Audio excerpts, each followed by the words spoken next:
Good evening, everybody.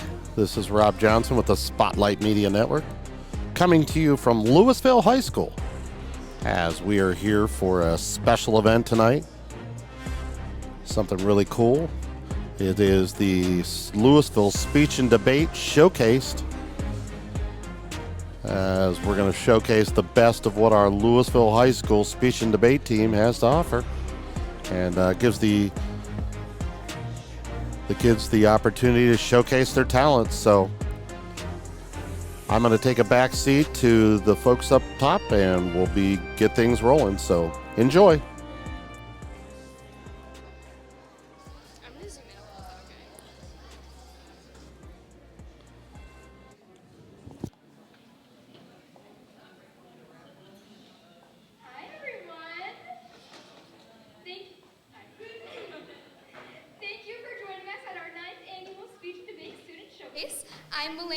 This year's president, and I'm here with Maddie Bigham, our vice president. Tonight we will honor 4 fabulous seniors, and we will recognize the 14 members of our state team. Tonight you will hear from these individuals as they prepare for the state tournament this weekend. Well, actually, we already went to the state tournament, that's our bad. There will be a wide variety of performances ranging from humor to drama and original oratories to debate. Explanation of the categories you will see tonight are on your tables. Please also see on the back of your programs our incredible local sponsors who keep our program going so successfully. A special thank you to representatives from sponsors, the Joseph A. Jeffries Company, Fulton Title, and Hideaway Buffalo Grill, who are joining us here tonight. Please support the businesses who support our program. To be efficient this evening, our students will be delivering you dinner to your table throughout the first few speakers. We will also open up dessert after dinner service and dismiss you in groups or all at once, since there's not that many of you. Additionally, if you didn't get a chance to get raffle tickets for our raffle items and gift cards, please make your way back there at some point in the first few speakers, as we will pull raffle winners throughout the evening and our 50-50 winners at the end. Side note, I'm pretty sure we're just doing raffle at the end. You may also notice the blue paper with questions at your seat. To help you be active listeners this evening and to create a little friendly competition, listen to fill in the answer for each presentation's question. We will collect those before the last speaker, and accurate pages will be in for a raffle of $280 for a day of winter fun at Snow Trails. With that said, we are ready to kick off our student performances. Feel free to laugh, clap, cry, and respond to our performers, and enjoy yourselves. Our first performer of the night is Sabrina Capito in informative speaking. Sabrina is a 2024 junior who racked up top ranks and celebrated top 10 placements at almost every tournament this year. She has worked hard this year to earn the title of the first alternate to nationals, as well as a state qualifier. Here's Sabrina with her informative speech entitled Sleep Speech.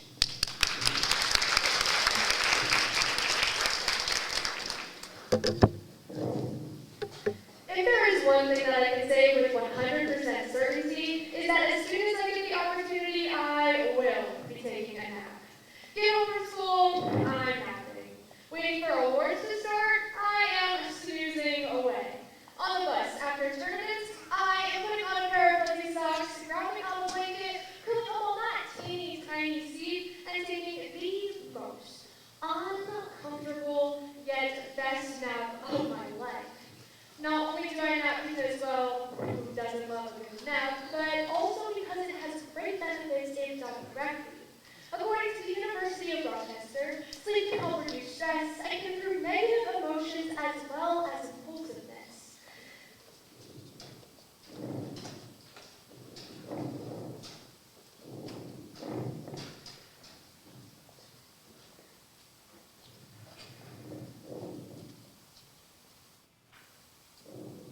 Not only do I nap because, well, who doesn't love a good nap, but also because it has great benefits if done correctly. According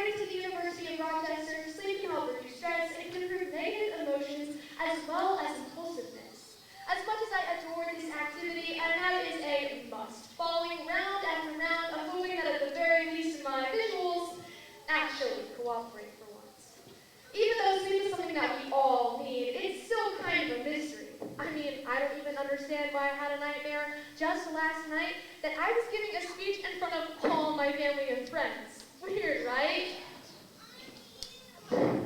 While there's still research being put into things such as why we dream and why we spend so much time sleeping, research has been done to learn more about what happens during sleep and how much of it we truly need. So today, we are going to dive into learning the science and history behind what makes our bodies need sleep.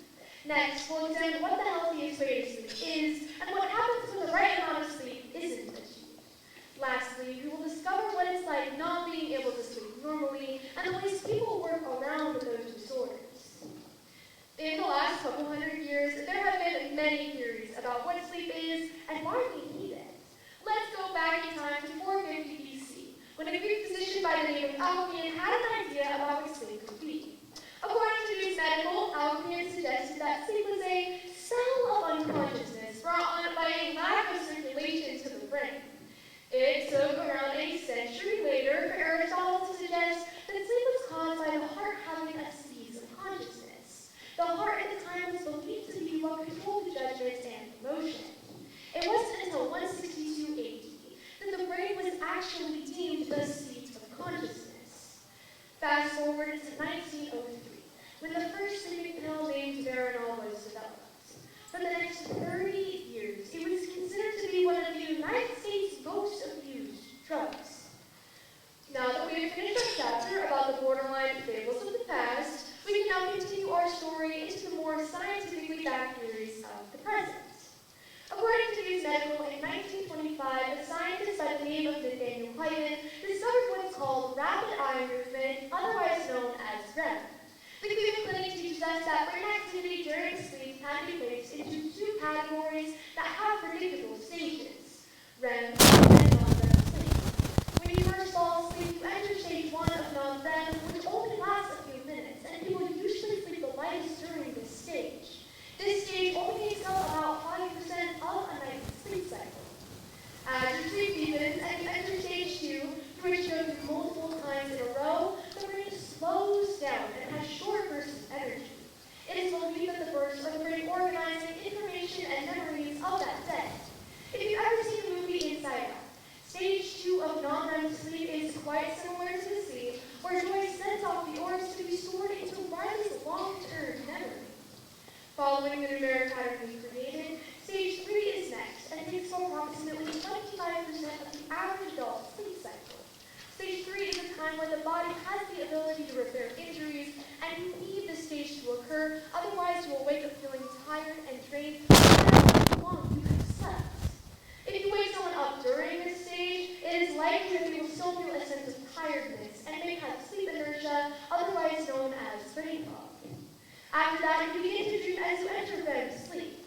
REM, or rapid eye movement sleep, is where dreams most often occur, and brain activity during this stage has been shown to be quite similar to that when someone is awake. Once your REM stage is complete, you'll begin a whole new cycle as you enter back into stage 1 or 2 of non-REM, which starts the process over. Each cycle can last anywhere between 90 and 120 minutes. Now, I know what you're thinking. Why does rapid eye movement even matter when I don't even know how much sleep is healthy in the first place? Before you go and start falling asleep on me, I'm not going to give you some fancy dictionary definition of how much sleep is healthy for you, because there are so many different things to consider when thinking about how much sleep is actually good for you. The broadest and most well-known factor that people often think about when determining the appropriate amount of sleep is a person's age. The National Sleep Foundation expressed that there isn't an exact amount of sleep in order to feel well rested, but there is a range depending on a person's age. As a person gets older, you require less amount of sleep. Newborns need anywhere between 14 and 17 hours, while children ages 6 to 13 only require about 9 to 11 hours to have the same results. Teens need about 8 to 10 hours, while adults only require about 7 to 9 hours of rest. Depending on each person's needs, the recommended hours vary. Other variables such as pregnancy, the quality of your nightly sleep, and if you've been sleep deprived, affect the suggested amount of healthy rest. There are negative effects on a person's body if the correct amount of sleep is not achieved. The American Heart Association states that if you cut your sleep hours short, most of what you've deprived yourself of is REM sleep. This can cause an interference with a person's ability to learn, their mood can be negatively impacted, as well as their memory. Not receiving the correct amount of rest can also cause sleep debt.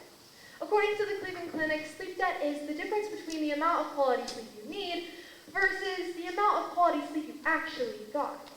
This can create a feeling of tiredness and can affect the body's metabolism, which can in turn increase the body's odds of developing type 2 diabetes.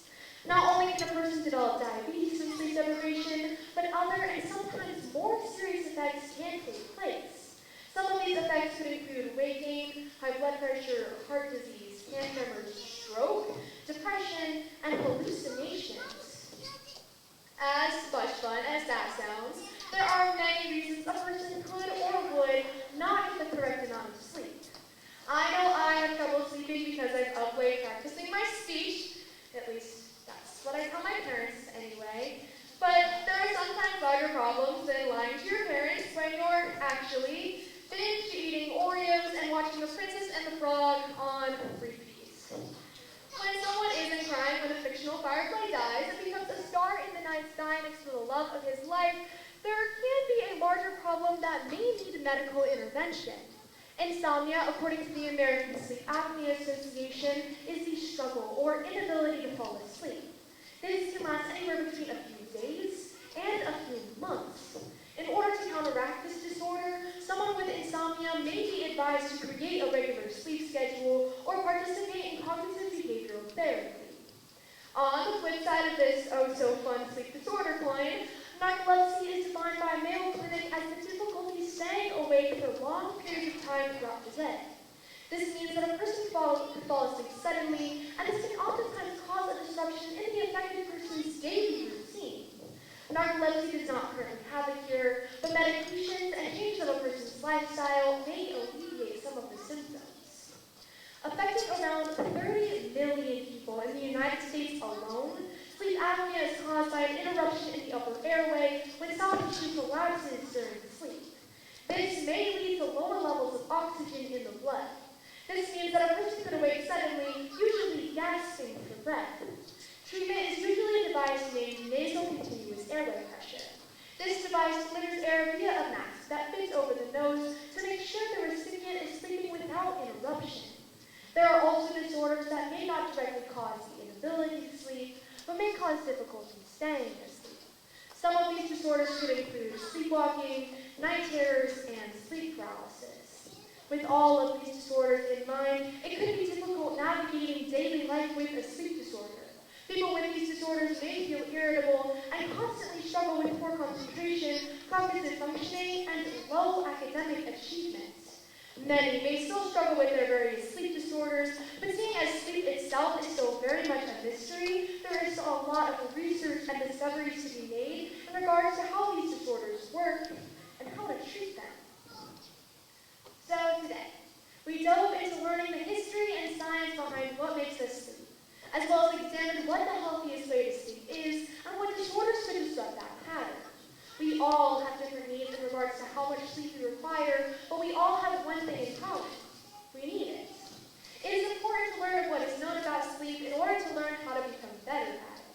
As much as I love a good mystery, this is a topic that we are constantly learning new things about. If I learned anything though, it's that a good pair of fuzzy socks and post-tournament exhaustion is a great combination for a great nap.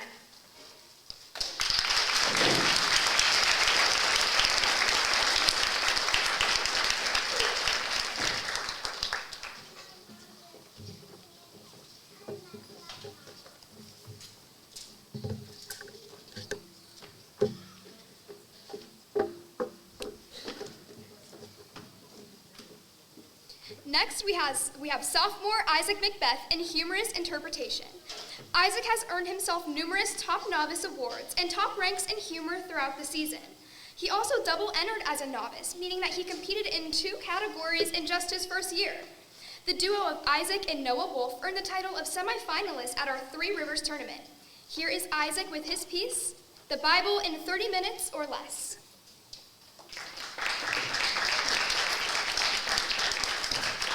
In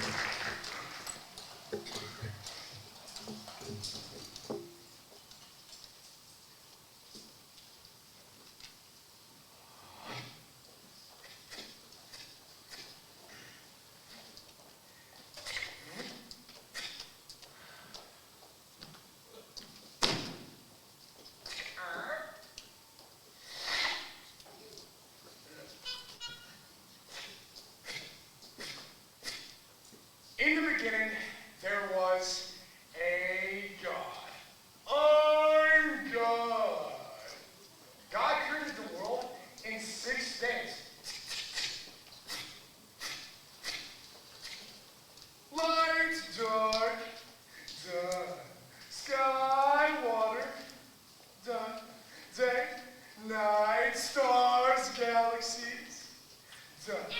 Make a man, your name is Adam. Done. And then he rested.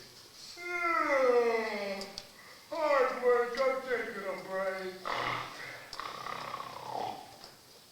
Adam got lonely, so God made him a friend, Eve. There you go. Eve took a walk. La la la la la. And ran into Satan disguised as a Satan! Then it made a spirit that even doesn't expect an apple. It's not. God doesn't want him to. Forget about him. Have a bite. Eve gave some to Adam, and God got angry and kicked them both out of the garden. Go!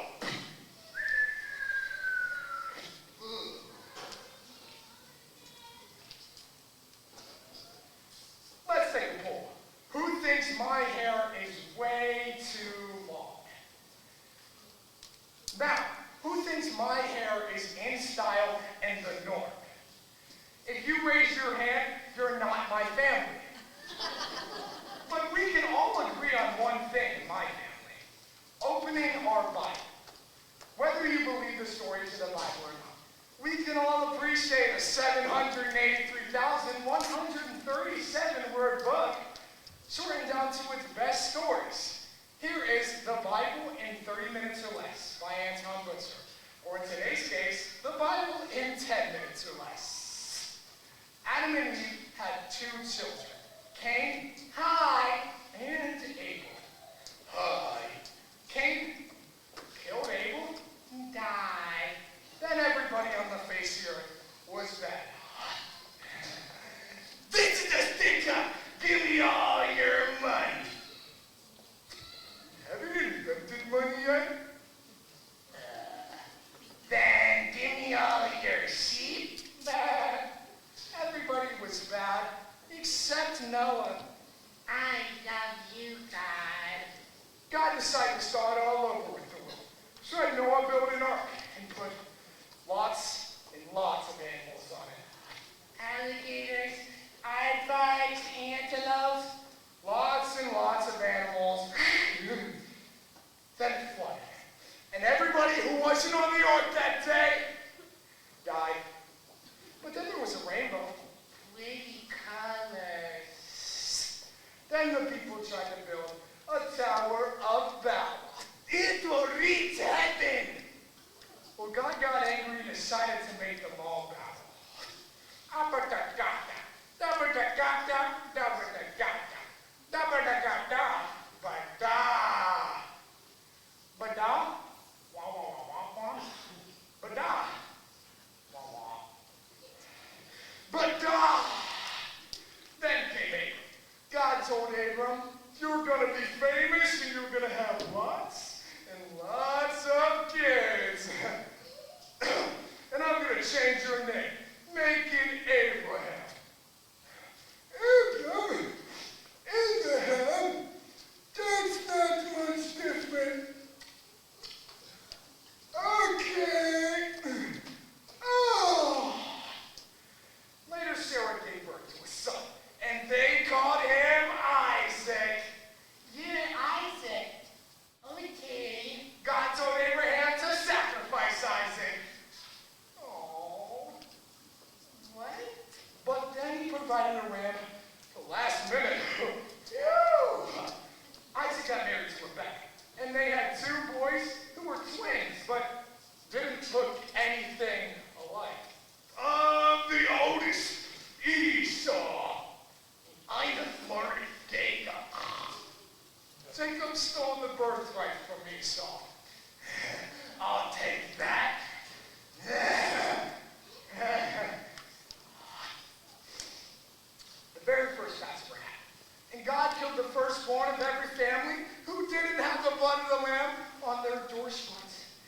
was too much of the Pharaoh.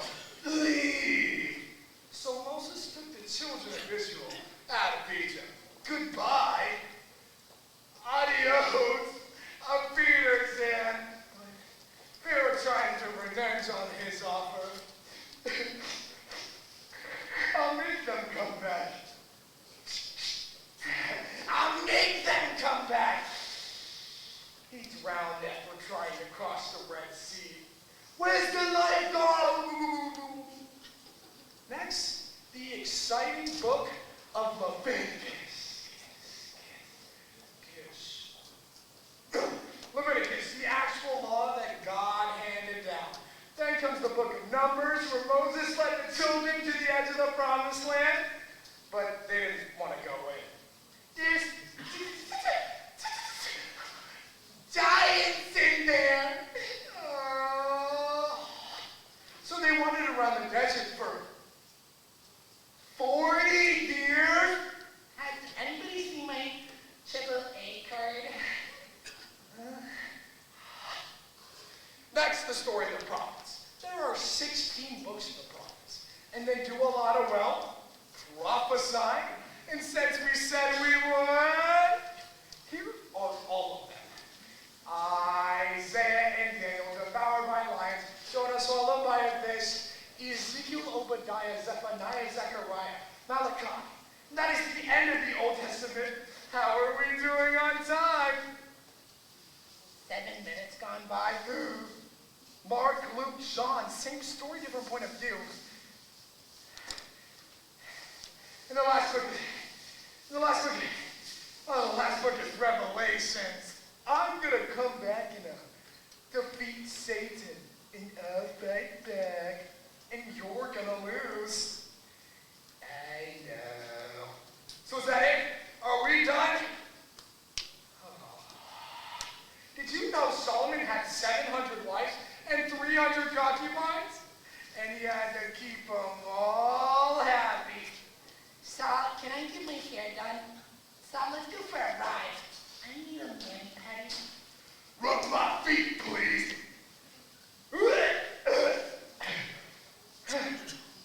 Then the story of Job.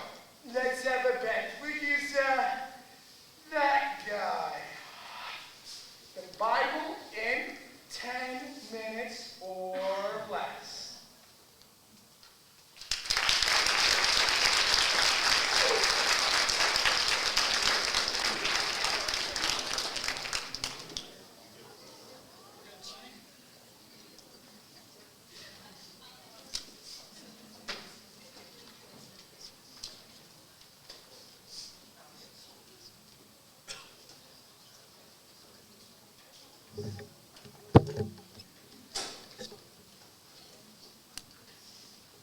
Our next speaker is sophomore Micah Lowe. Micah has been a powerhouse of a competitor this season, champing 4 tournaments in international extemporaneous speaking and crowning himself 3rd in the state this season. Today, Micah will be reciting the speech that he gave in his final state round. How can Germany's next chancellor work to ensure that radical politicians don't gain power in government?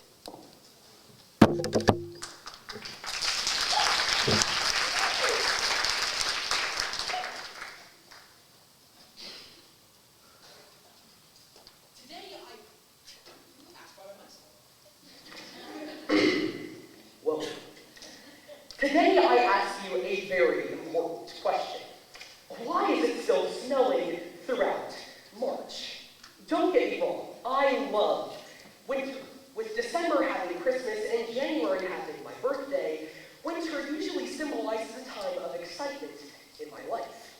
However, when winter is drawn all the way into spring, and snow continues to be a gross, wet, and muddy problem, my love for it continues to decline. When it comes to the snow, my grandma always had a very funny saying for people acting a little bit less than smart. She would always tell people, "You're acting dumber than a sled track." By this, she meant that even though it does have some imprint, by the time the snow comes, no lasting impression is left. Today, we ask ourselves a very important and chilling prompt, and any attempt to answer it so far have been proven as dumber than a sled track. Today we ask ourselves the question, how can Germany's next chancellor work to ensure that radical politicians don't gain power in government? Well, the key thesis of how we can do this is by having a neutral campaign statement, and we'll see why through 3 warming points of analysis. First, we'll examine how focusing on economic strife can gain him a lot of popularity. Then, we'll look at how physical and tackleable issues would gain him a lot of social strength. And finally, and possibly most importantly, by targeting social strife and garnering support, the new chancellor might be able to just push out these growing radical politicians, beginning with my first contention.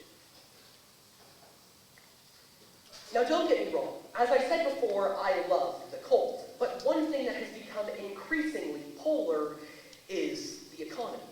According to an article posted by the European Union's own team of economists on August 26th of last year, the entire world has been seeing a global economic slowdown. With more and more countries having less money, the article goes on to outline some of the countries most affected. Among these include the United States, Great Britain, and of course, Germany. With the world having less money, it's going to spark more and more debates among our people. How will it be best spent, and what aspects of government should this money go to? However, Germany can't just blame their economic strife on the rest of the world.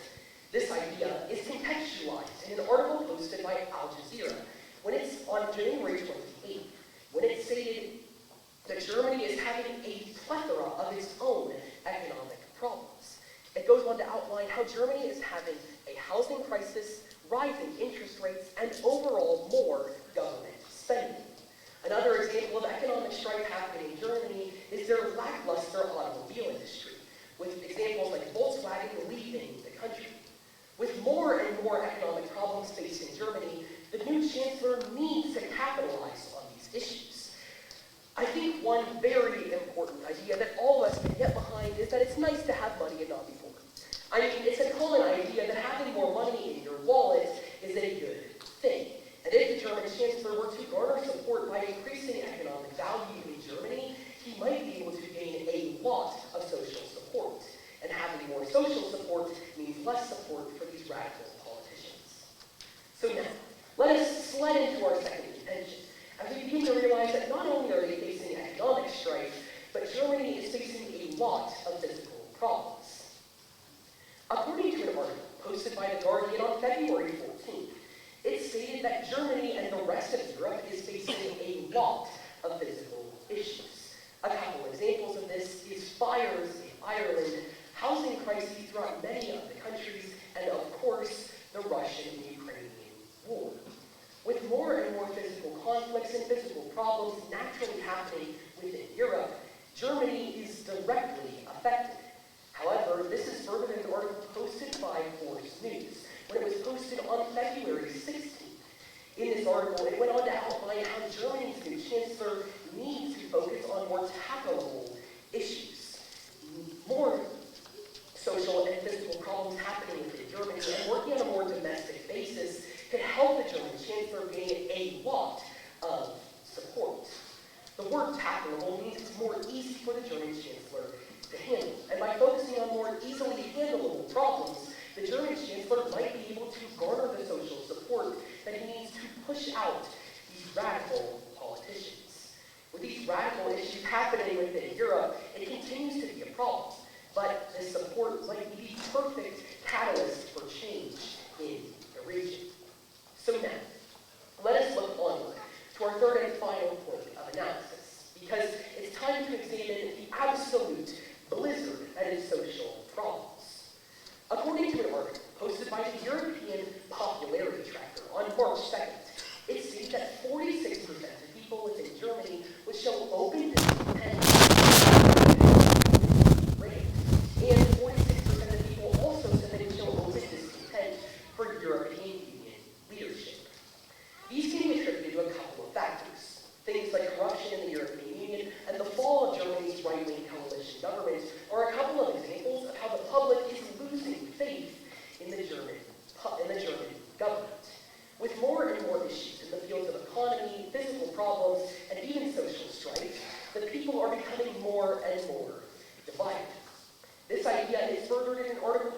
the International Council on Foreign Relations on March 4th. In this article, it went on to talk about how a couple of examples within Europe are causing social strife.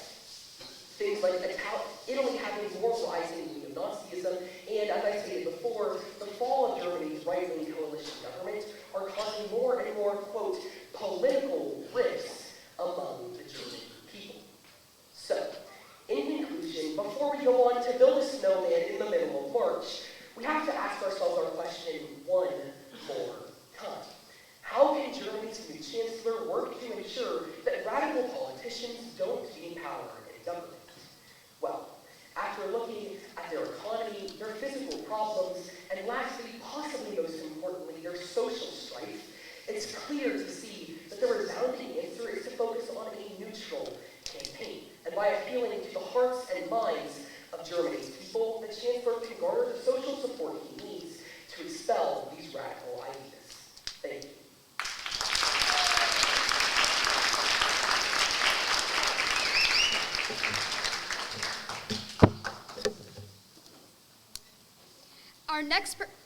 Our next performer is junior Stephen Richards. Stephen consistently improved to see top ranks throughout the season and placed 4th at the optional Poland Seminary Tournament before winter break, and placed 6th in a duo speech with myself after only 3 practices at the Big Districts Tournament. He is a 3-time state qualifier with his piece, Psychopath. Please note that this piece includes material about mental illness and violence.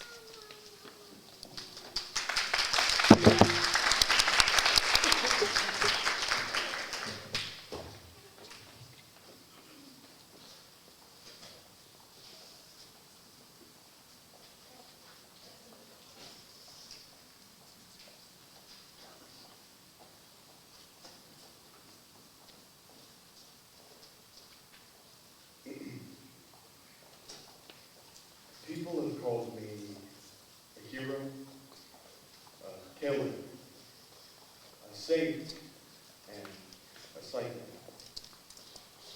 They even used to use the first 3 all in the same sentence. Hero, killer, saint. Maybe you're thinking army, prancing around the desert, protecting his country. That's me. I don't give 3 tosses about my country, and I sure as heck don't want to die for it. I'm not a cop, or a bodyguard, or anyone else where you'd expect hero and killer to go together. My name is Mark Carter, and until recently, I've lived a completely unremarkable life. The only thing most of you would find interesting about my last 5 years is that I've killed 16 people. Only got charged for 4 of them, but it was more than enough for the life sentence. I did the first one not too long after I quit my job, and my latest relationship had just broken down. Killing someone wasn't exactly on my things-to-do list, but, you know, the right situation crops up, and you never know what might happen.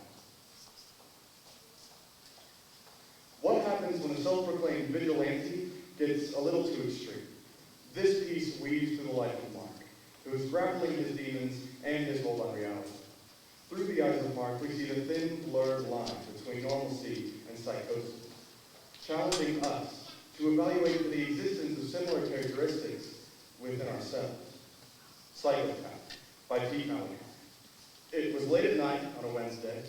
There I was, walking through the park, and I come across what looks like a couple of teenagers. When I get closer, I see the guy has his hand clamped down on the girl's mouth. There's something glinting in the lamplight. He sees me and freezes me, holding what I can now see is a knife at her throat. Get out of here, I cut it! What a charmer. I keep walking towards her. The girl, she can't move her head, but her terrified eyes fixed on me. I say to him, you ever done this before, boy? You're holding that little butter knife like you're ready to spread some butter on your toast. If you don't mind me getting her a little messy, I could show you a trick or two with your Swiss arms. The guy stares at me. He recognizes a stronger man. The girl, scared she can't move a muscle, let alone work up the breath for a good scream. I crouched down beside her and looked the guy straight in the eye. He's curious, so he hands me the knife. I feel this overpowering hatred take control of me. This sensation is too strong for me to deal with, and I need to get rid of it. Fast, I grab the knife, and it's over in a second. His throat is dashed open, and he collapses in a bleeding, dead heap.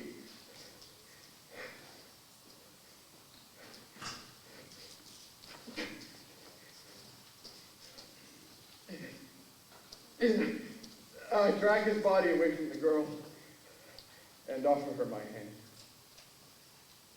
She lies there, whimpering for almost a minute before I bring her to her feet and send her on her merry way. Got off without so much as a wrist slap to this one. The girl told the court that he attacked me, and that I somehow managed to get control of him to defend myself. The media called me a hero. The second guy didn't give me quite the same reception. It was an accident, but he was one of the four I was charged for icing. I'd been helping my brother out loading electronics into his store at 3 a.m. I drove off when I was done, but came back 10 minutes later because I forgot my wallet. Now there's this guy in there stuffing cameras into a black trash bag. Hey, I said as he spins around to find my fist breaking his nose. I thought it'd be over in 2 seconds, but this guy was tough. He hit me right back, and we ended up on the floor. A bit of this, a bit of that, and then I rolled on top of him and grabbed a fistful of his hair. It made it real easy to smash his head to the ground. It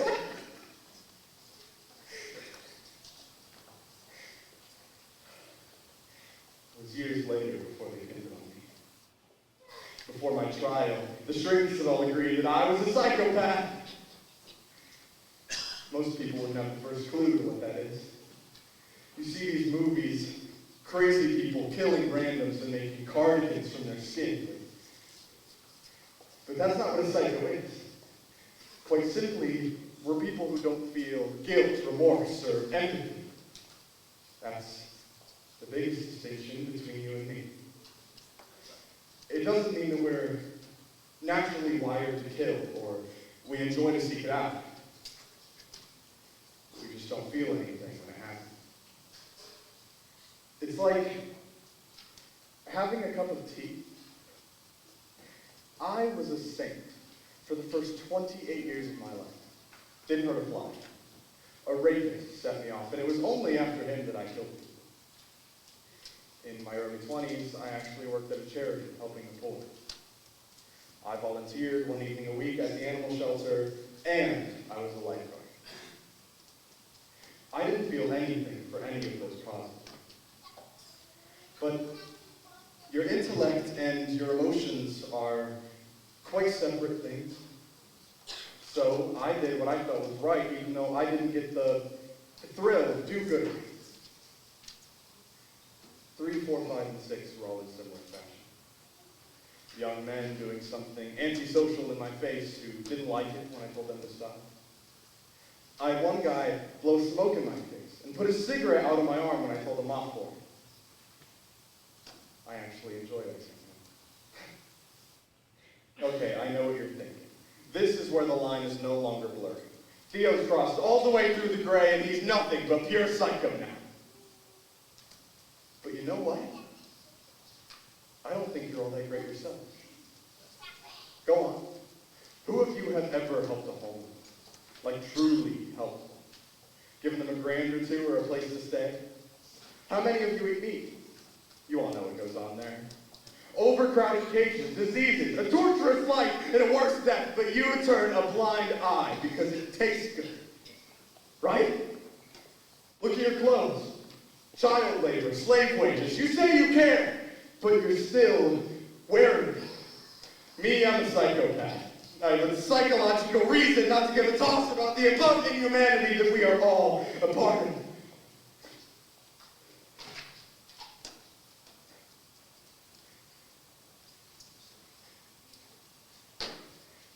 Seven was drunk and picked a fight with me, which I, well, truly won.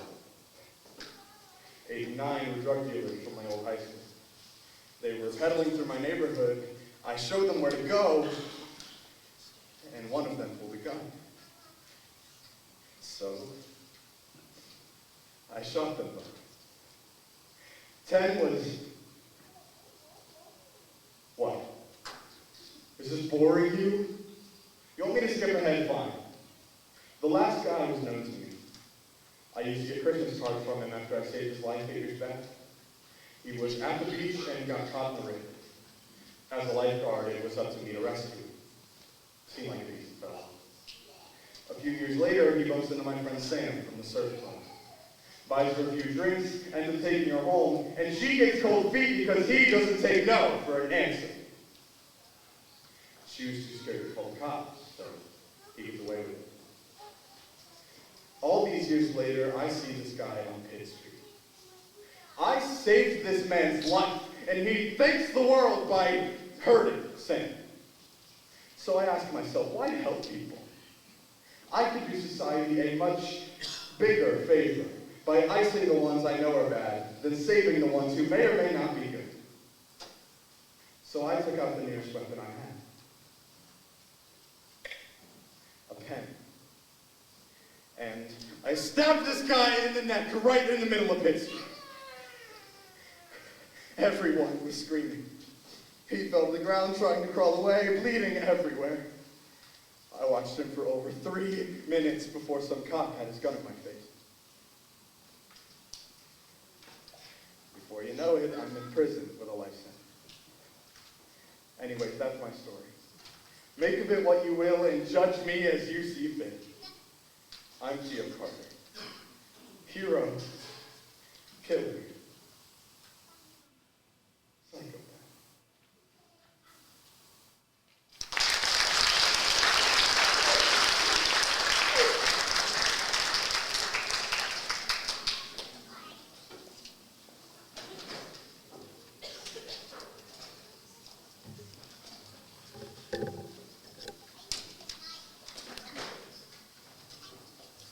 Next up, we have a real treat. A live Lincoln Douglas debate between our state qualifying competitors, senior Joey Duncan and freshman Taylor Wells. Joey Duncan is a 4-time state qualifier and a national qualifier in Lincoln Douglas debate. This season, he had 13 winning records and was a champion at the Hoover tournament in January. This season, Taylor was a top novice at the New Philadelphia tournament in December and an octafinalist at the Big Districts tournament. Here, they present their mini-debate resolved. The development of artificial intelligence is immoral.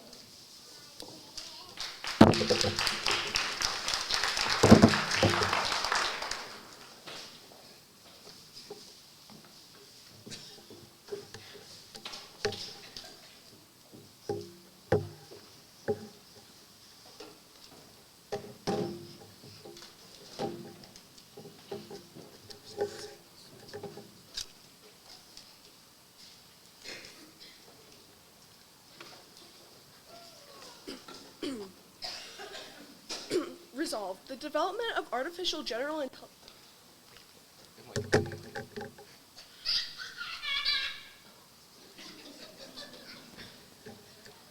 Resolved. The development of artificial general intelligence is immoral. I affirm. I offer one definition. Artificial general intelligence, otherwise known as AGI, is an artificial intelligence that encompasses the ability to learn, understand, and apply knowledge whose capabilities are equivalent to or surpassing humans. My value is liberty, defined by Oxford English Dictionary as freedom from arbitrary, despotic, or autocratic control. We ought to prefer the value of liberty as it gives us the metric to measure the morality of actions. Thus, the bad criterion is promoting negative utilitarianism. As explained by philosopher Karl Popper, negative utilitarianism is the aim to reduce the most amount of suffering for the greatest amount of people. Prefer our criterion, as it is the only realistic and feasible construct to justify the morality of actions as a generalized aim to minimize immoral actions to the greatest extent. Contention 1, climate change. Developing AGI is guaranteed to cause environmental destruction. This is seen in two ways. First is emissions.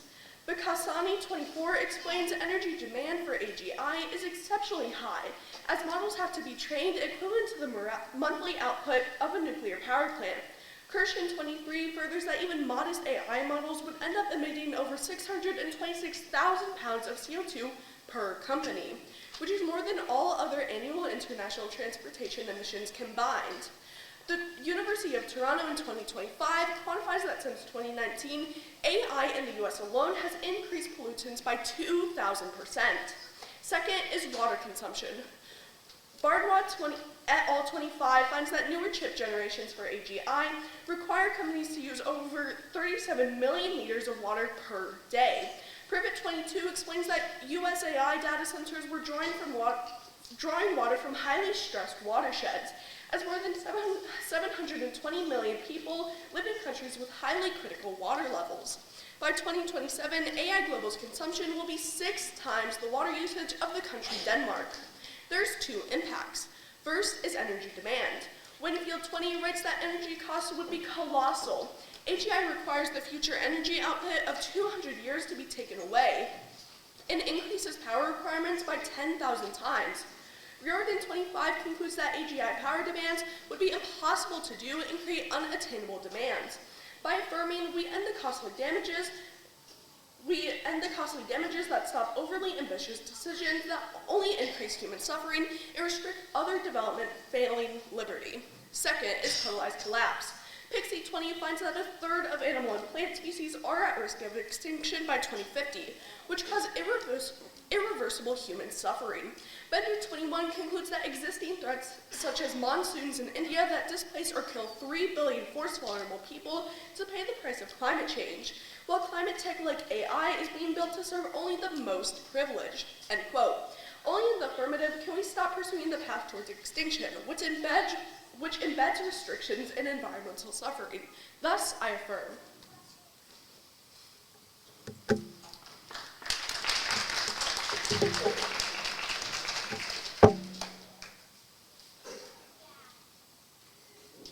Hello? Oh, awesome. All right. Is everyone good for cross? Good. Okay. Let's begin the time starting down. So why inherently does carbon emissions justify an action being moral? Because let's talk about green energy, for example. The development of green energy, which we say is a good idea, uses carbon emissions. So why inherently does using emissions in the short term announce and demark let's say AGI as immoral if it leads to long-term benefits? Well, as I stated in my case, AGI uses tons and tons of emissions, more than we see from all country transportations combined. Sure, but if the end result ultimately leads to less emissions, actually being out in the atmosphere, why is that inherently bad? Or as otherwise you'd say, immoral? It's immoral because we are directly putting the underprivileged at harm. We're oppressing them and we're seeing a bunch of negative harms. Okay, let's actually talk about this privileged idea. If AI right now is being made to serve only the most privileged, wouldn't the solution then be just develop more AI models, including such things as artificial general intelligence, to then make it more accessible for people to then obtain? There's no way that we can make this more accessible, such as people in India and the climate change that... Well, sure you can, right? You can just produce more, because then gives people a higher chance to then not only A, reducing the price of things like AI and AGI, but also B, creating more products of AGI to then be used, right? Well, as I stated, AGI causes tons and tons of emissions, which then further the oppression of these underprivileged people. Okay, let's go into more specific. So if you took water, for example, and if AGI right now is being developed by really large states, why can't we extract water domestically? Why can't the U.S. and other hegemons such as China and Russia then look to domestic water consumption and not offshoring to other really watershed areas? Well, as I stated, the amount of water consumption that needs to be used for AGI simply isn't in the U.S. We're going to other places to develop this AGI, which is inherently bad and immoral. That's time.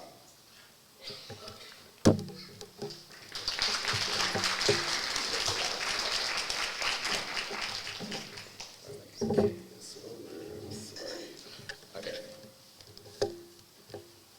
All right, everyone ready?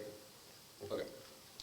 I'll begin the 4-minute speech then, starting now. I negate and I agree my opponent's value of liberty. However, the value criterion is mitigating structural oppression. Frank Lovett of Columbia University in 2014 explains, structural oppression is the condition to being subject to the arbitrary or uncontrolled power of the master. As a person or group has no cannot enjoy the freedom to the extent that no other person in the group has the capacity to interfere with their affairs on an arbitrary basis. But for this criterion, because it's ultimately mitigates skewed power disparities, that we can achieve human dignity and uphold a moral consensus of actions based on those who need it the most. Thus, my sole contention is war. AGI is a crucial tool to minimize war and violence. This is for 2 reasons. First is bolstered resources. Black et al. 24 explains, military AI systems enhance deterrence by increasing the efficiency, accuracy, variety, and speed of response. This enables preventive actions before conflicts escalate, improving credibility through better insight to deploy just responses. But second is an increase in peacemaking. Babe 24 finds AI tools better designed and enforce peace settlements. Unlike other methods, AI analyzes rhetoric and sentiment to support conflict mediators to monitor hate speech and propaganda that undermine peace talks while building awareness, as well as simultaneously building contextualization, as the impact is twofold. First is nuclear deterrence. Who 24 explains that, quote, AI usage will strengthen credible nuclear deterrence and defensive capabilities without actually expanding nuclear arsenals, as accurate AI weaponization leads to a reduction in nuclear weapons and empowers organizations like NATO and its allies with a bargaining chip in future negotiations, end quote. AGI is a strategic tool that helps mitigate nuclear conflict that unfairly targets the most vulnerable groups. But second is developing simulations. White 16 explains, stable peace is urgent, and actual war implies global annihilation. However, AI simulations provide a unity for knowledge of cognition, which is used symbolically rather than physical force and violence. It provides insights which are unavailable from other methods to overcome human extinction in a post-human state. By negating, we utilize AGI's ability to protect the human race and disincentivize deadly alternatives that neglect the most oppressed groups and open the door to more harms. Thus, I strongly negate and now move on to the affirmative case. On the value criterion, there's 3 reasons why I prefer mitigating structural oppression over negative utilitarianism. First is that utilitarianism justifies oppression in the first place. By only looking at the majority of people, we disengage from governmental duties to help the most oppressed, as the negative thesis entirely disproves this by showing we help minimize violence to the most vulnerable groups. But second, you'll always prioritize quality over quantity. Even if the majority are effective, it's nowhere near the dividing liberty and rights to those who make up smaller groups who are harmed to a greater extent. But third and finally, is that it doesn't really matter because we can win under both framings. Because extinction alone through nuclear weapons outweighs on scope. On their sole contention, there's 8 main responses. First is that AI emissions are low right now. Richards 23 finds carbon emissions of AI training are minuscule compared to the computing sector as a whole. That minimizes all the offense, especially their impacts. But second, AGI always outweighs, and empirics prove this. Cho 18 finds, for example, in India, AI has helped farmers get 30% higher yields thanks to new information technology, and Norway now integrates renewable grids, which means that we can show that we can help solve issues in the long run. But third, you can turn the entire affirmative case, because AGI is a net decrease of emissions, not an increase of emissions. Stern 25 finds that AI's net impact on emissions remains overwhelmingly positive due to accelerating low-carbon technology. While sure, we might see some emissions in the short run, in the long run, we'll always see benefits. But fourth, you can delink their impacts, because AGI is a requirement anyway. Rudin 23 finds AGI improves governments to create more effective, efficient policies, which are a necessity for trust, which means that there's no way it ever can be moral. But fifth is that war expedites climate change. Cross-apply the entire NC. We prove that war only increases harms, including climate change, which means that it's more advantageous to use AGI to stop bigger conflicts. But six is that their water consumption point is entirely not unique, because A, all they're warranting is on AI, not AGI. That ultimately leads to zero credibility as well as topicality. But B, even if it isn't used by AGI, it'll be used by AI instead, making it inevitable regardless, with or without AGI development, therefore making it non-moral. Seventh is that energy demands don't need to be 100% achieved. We don't need to fulfill every single burden set by the affirm to create this 100% switch, but rather just take steps to a better future, which is exactly what AGI has to offer. But eighth and finally, you can drop their second impact. We're trying the entire case anyway, because you can kick the impacts regarding AGI has been, will continue to reinvigorate the climate sector and be used as a just tool in the toolbox, avoiding total collapse. Thus, I urge you to negate.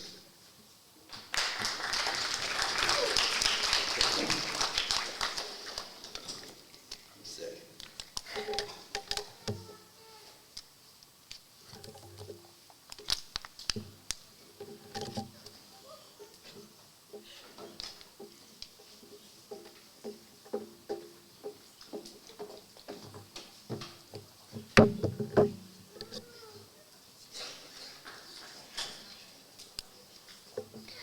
just so you all know, you can go ahead and get up and get cookies, like one at a time whenever you're ready. I'm glad you're happy about that. Throughout the next few performances, you can get up and get cookies and everything. And Senior Joey is undecided on what college he plans to attend, but he plans to study political science, so good luck, Joey. Next up is freshman Gabriella Hoops in declamation. Throughout the season, woo! Go Gigi! Throughout the season, she has worked hard to earn top ranks at 5 tournaments, including a state qualifying position this year. Today, she will be telling us the inspiring and bittersweet story of Kirsten Johnson and the piece that got her on this stage, The Secret That Almost Killed Me. Please note that this piece includes material about substance abuse and sexual assault.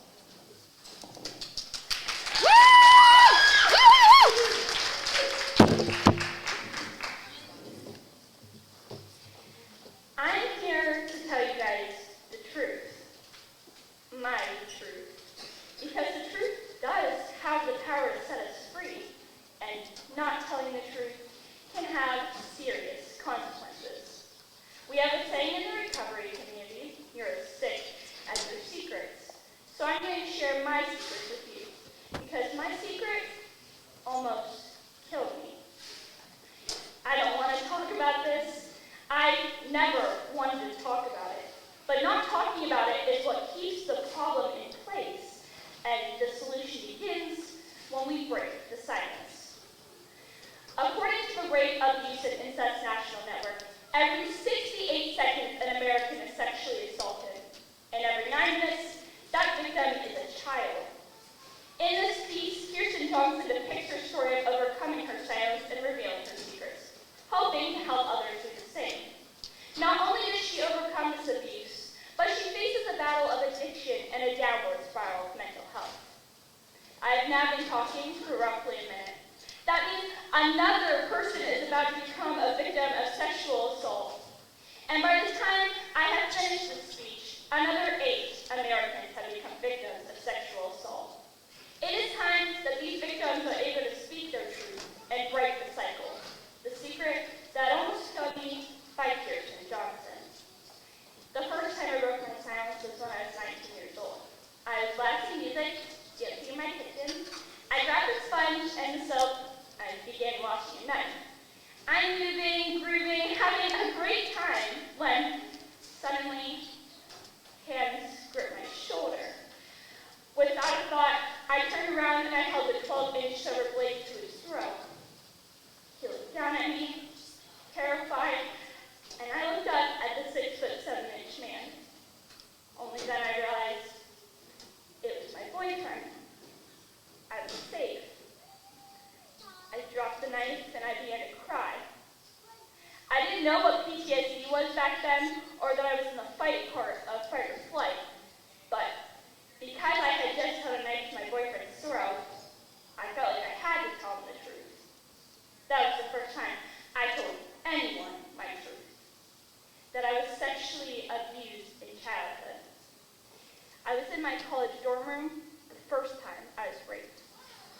I was crying and I was saying, "No, stop!" But I didn't know it was rape because he was my friend. I got depressed, didn't tell anyone, couldn't get out of bed, and I dropped out of college the next semester. A decade later, I was in graduate school studying statistics. I had a best friend there, and we'd always study together, math geeks that we were. One night, we pulled an all-nighter. We stayed up all night writing our final papers and intending to turn them in by the new deadline. But he needed to use the restroom, and I was exhausted, so I laid on my couch and must have instantly fallen asleep. The next thing I know, I'm waking up to him sexually assaulting me. This time, my nervous system took a freeze, and I was unable to move or speak until he was finished. I never got help. This re-victimization shoved me further down on the downward spiral of mental health and installed in me, from that day forward, a phobia of waking up to sexual assault. There were many years where I refused to sleep next to anyone I was dating, and I never told them why. There's a lot of re-victimization in my past, including 4 more rapes. I imagine this is difficult to hear as it is difficult to say, but what's even more heartbreaking is that there are survivors everywhere living with this trauma hidden inside them. They are silently suffering with declining mental health. I was silent about the childhood sexual abuse. I was silent about the re-victimization. I was silent about all the fear that I felt, and I was silent about how much alcohol I poured in my system just to feel okay. Eventually, when the panic attack started, I sat to a psychiatrist who prescribed me benzos. He told me benzos weren't addictive, and I told him I didn't drink very often. He diagnosed me with just about every anxiety disorder. Alcohol made the anxiety go away, but really made the anxiety worse. For some of us who were sexually abused in childhood, it can lead to other things, such as self-harm, suicide attempts, eating disorders, drug addiction for me. I had post-traumatic stress disorder, fear of leaving the house, fear of people, the flashbacks, the nightmares, but I was never diagnosed with PTSD because I never talked about my sexual trauma. And that's what makes it so difficult to diagnose and to treat because as a culture, we don't want to talk about the underlying trauma. On top of all the mental health challenges sexual abuse often leads to, we have stigmas against, only encouraging us to stay further silent in our suffering. For me, childhood sexual abuse was like having an elephant for my roommate. When I ignore the elephant in the room, all I could do was focus on the destruction it's causing. But ignoring the elephant doesn't make it go away, and the destruction continues. Those who are sexually abused in childhood are 6 times more likely to abuse alcohol and 3 times more likely to develop an anxiety disorder. My downward spiral came to a halt one day when I was walking down my hallway. I caught my reflection in the mirror, and I was looking in my eyes, but it felt like I was looking into an empty shell. But the flame of my spirit was about to flicker out. I went to rehab September 29, 2009, and I remember feeling that morning that it was the worst day of my life. But now when I look back at it, it was the best day of my life. Because the day that I got professional help and told somebody the truth was the day that I got on the upward spiral of mental health. I was very motivated to learn how to feel comfortable in my skin. So I did a yoga teacher training a month later. I went to Mysore, India to do my Ashtanga yoga practices. And that was wild.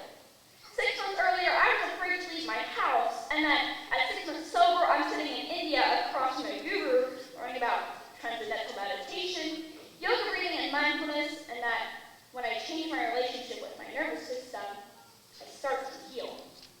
And it was exactly this learning how to befriend the sensations in my body that it allowed me to develop a deeper connection with my intuition. And it was then my intuition that a few years later inspired me to move 8,000 miles away. The woman who was afraid to leave her house moved 8,000 miles away to a little island in Indonesia called Bali. Bali was amazing, and I did a lot of long spiritual healing journeys there. And it was the most loving time of my life because up until that point, I had always abandoned and rejected myself. Starting then, I decided to radically love and accept myself, and all my feelings were allowed to be felt and released. Ever since I left rehab, I've overcome the anxiety disorders and the panic attacks. I left Bali to come speak about the things that I was never going to speak about because this message needs to be heard. We need to know that if we have this trauma buried inside of us, it might be why our mental health is declining. We need to know that we can be free. For the Me Too's listening, I pray that you find the strength and the courage to tell somebody the truth, to tell somebody what happened. But telling somebody is not enough.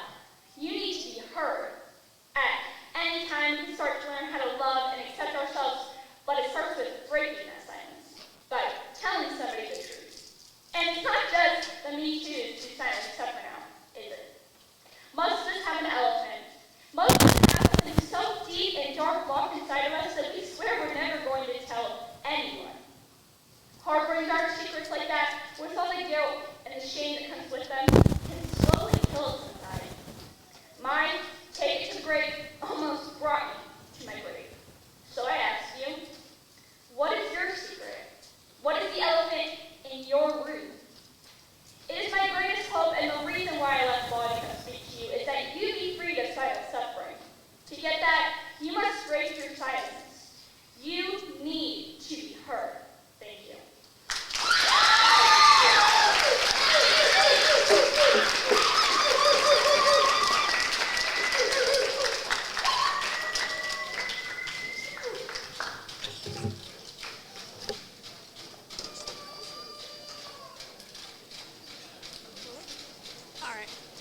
Next is freshman Brent Williams.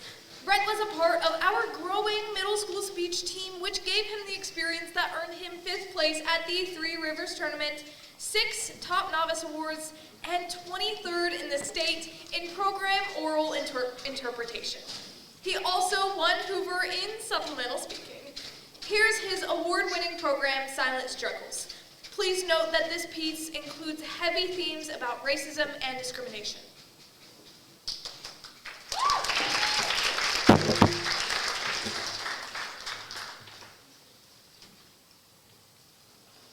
Have you ever seen a black man walk? It's like rhythm and meter that got up off the page that decided to move and glide with the spirits. Have you ever seen a black man walk into the room, Morse code style, in those steps or messages, and you have, listen, they're trying to kill me, stop, search, and frisk me. There are prayers in a black man's wall.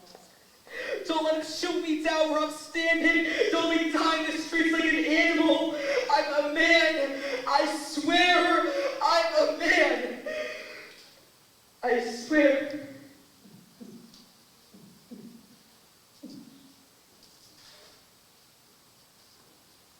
I am a black man who has grown up in the United States, so I know what it's like to feel that sting of discrimination. As a middle-class, light-skinned black man, I know that many of us have suffered and continue to suffer a lot worse than me. I grew up around a lot of white people, and in elementary school, I remember being told that I was one of the good ones, not one of the bad ones. It's like I was meant to understand that I was different. Growing up, I didn't always understand why I had to follow the rules that I did. I mean, like, did I really have to mow the lawn? My childhood was abound with questions like this. Normal things when a kid realizes that maybe it's best to listen to your parents, even when you don't understand why. In a shocking hate crime at Shawnee Mission High School, a black girl was viciously attacked by a white male student. The assault left her hospitalized with a broken nose. In a disturbing turn of events, Bree, the victim, now faces suspension from the school. Racism is often painted as a relic of the past, but the truth is far more daunting. It's a poison that persists in our schools, our workplaces, and even our grocery stores. I've been discriminated against many times, whether it's people joking about my skin color, thinking they're being funny, to being racially profiled by a past teacher of mine. So today I'm here to educate, to give a voice to those who've been silenced, and to take one more step into racial equality. The Prose and Equality at School by Kirsten Ware, Growing Up Black in America by Brian Jones, School Hate Crime by Ryan Sorrell, and Poetry When a Black Man Walks by Niall Israel. Silent Struggles, a program. Because racism isn't a thing of the past, but a plague on the present. When a black man walks, he's always hunted, he's always animal. His body stands out like a dead corpse. He smells like a KKK appetizer, nuggets of his own flesh, dipped into his own blood.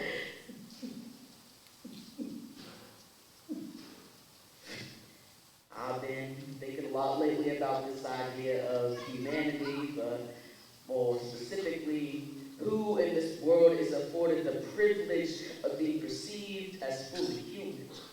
Or over the course of the past several months, the world has watched as unarmed black men and women have had their lives taken at the hands of police and unknown vigilantes.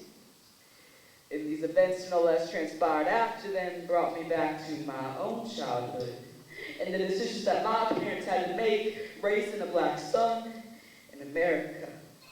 I think of how hard it must have been, how profoundly unfair it must have been for them to feel like they had to strip away parts of my childhood just so I could come home safely at night. I am good by America's standards, or at least better. My skin is light.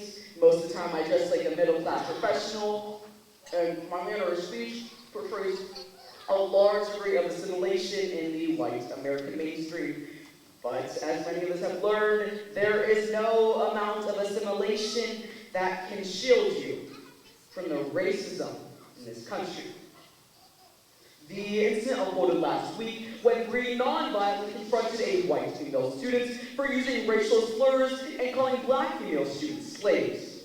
After their argument, they peacefully parted ways. However, a white male student, previously uninvolved, aggressively shouts at Bree to shut the F up.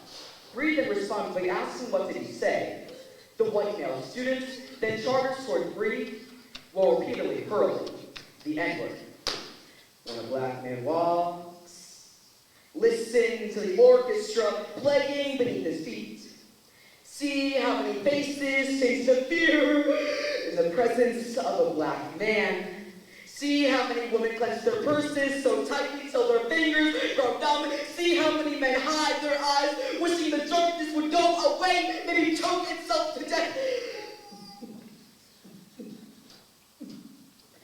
Throughout my life, something the kink in my hair or my attitude has marked me as inferior, worthy of ridicule, humiliation, or ostracism. In elementary school, I got the distinct impression my teachers didn't really like me. I got in trouble a lot, and one teacher even wrote on my report card that I was immoral. But in third grade, the whole dynamic changed when I had my first black teacher.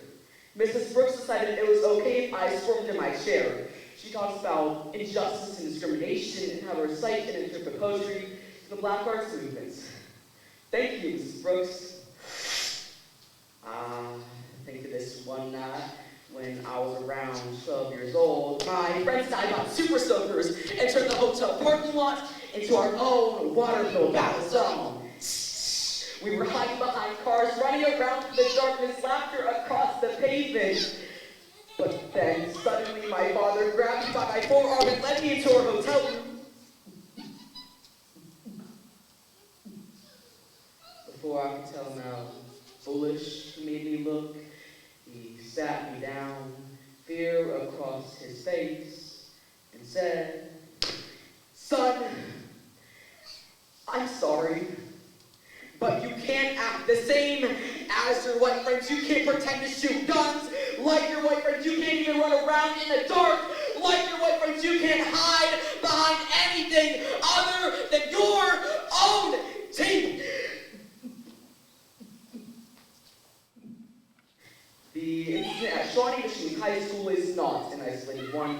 Students often report a history of racism at school being overlooked, swept under the rug, or downplayed by the administration, with one student even recalling the principal's racist remarks about blacks since appearing intimidating, or looking like they're going to jump somebody when they're walking in groups. One year, one of the few black students at my high school found a noose hanging in his locker. The culprits? A white student, and all he had to do to get out of trouble was issue this lame apology. His punishment should have been way more severe. Looking back on it, I realized my survival strategy was to make myself as non-threatening as possible.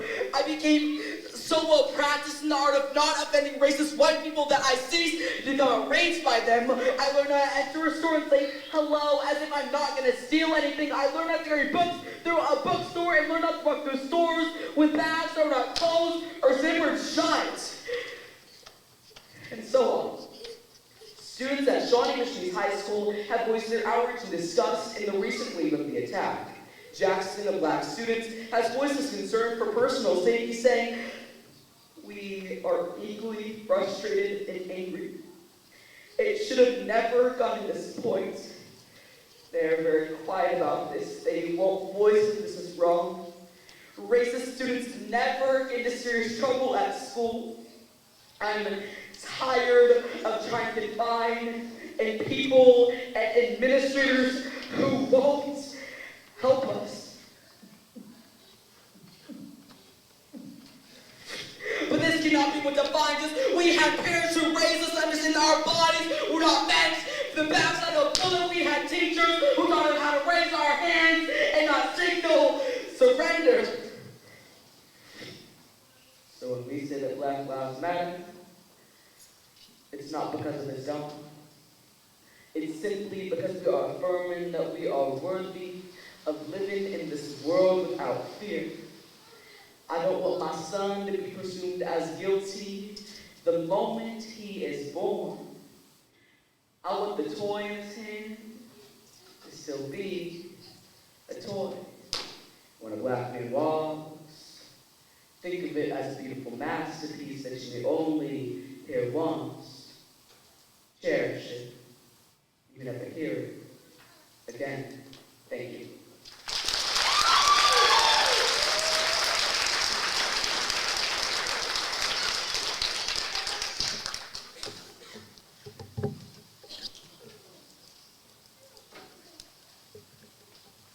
Next up is senior Morgan Cowlin and sophomore Molly Wolf.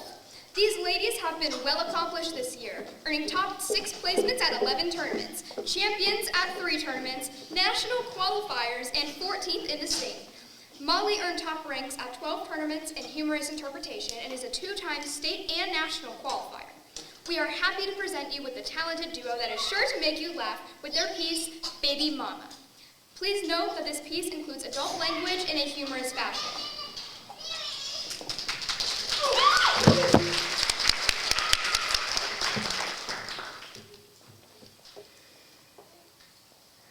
Hi, my name is Tucker Donovan. I'm here to buy some frozen sperm. Our database allows you to sort donuts by height, hair color, and ethnic background. You can even specify Ivy League graduate. I love that. Perhaps you used the test incorrectly. Remember, you will not get an accurate result if it is your husband who urinated a mistake. I don't have a husband. But you're trying to get pregnant? Yup. The pharmacy sent over those P6 you ordered. They're not called P6, officer. They're pregnancy tests. Well, good luck. Hope you're not pregnant. I just don't like your uterus. Your eggs are in great shape, but you have a T-shaped uterus with erectile implantation. I just don't like your uterus. Mentioned that. So why do I have this T-shaped uterus? Most likely the side effect of a medication always prescribed while pregnant with you, which we know now can cause infertility. Infertility. Yes. I say your chances of conceiving are very low. How low? Your chances of getting pregnant are 1 in a million.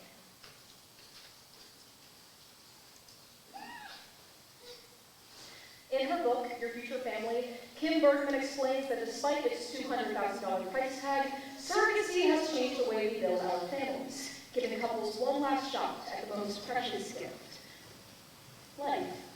$200,000? Damn. Actually, are getting expensive. Good thing my mom was a fertile myrtle. It took one try to help my brother, and I was empty. So.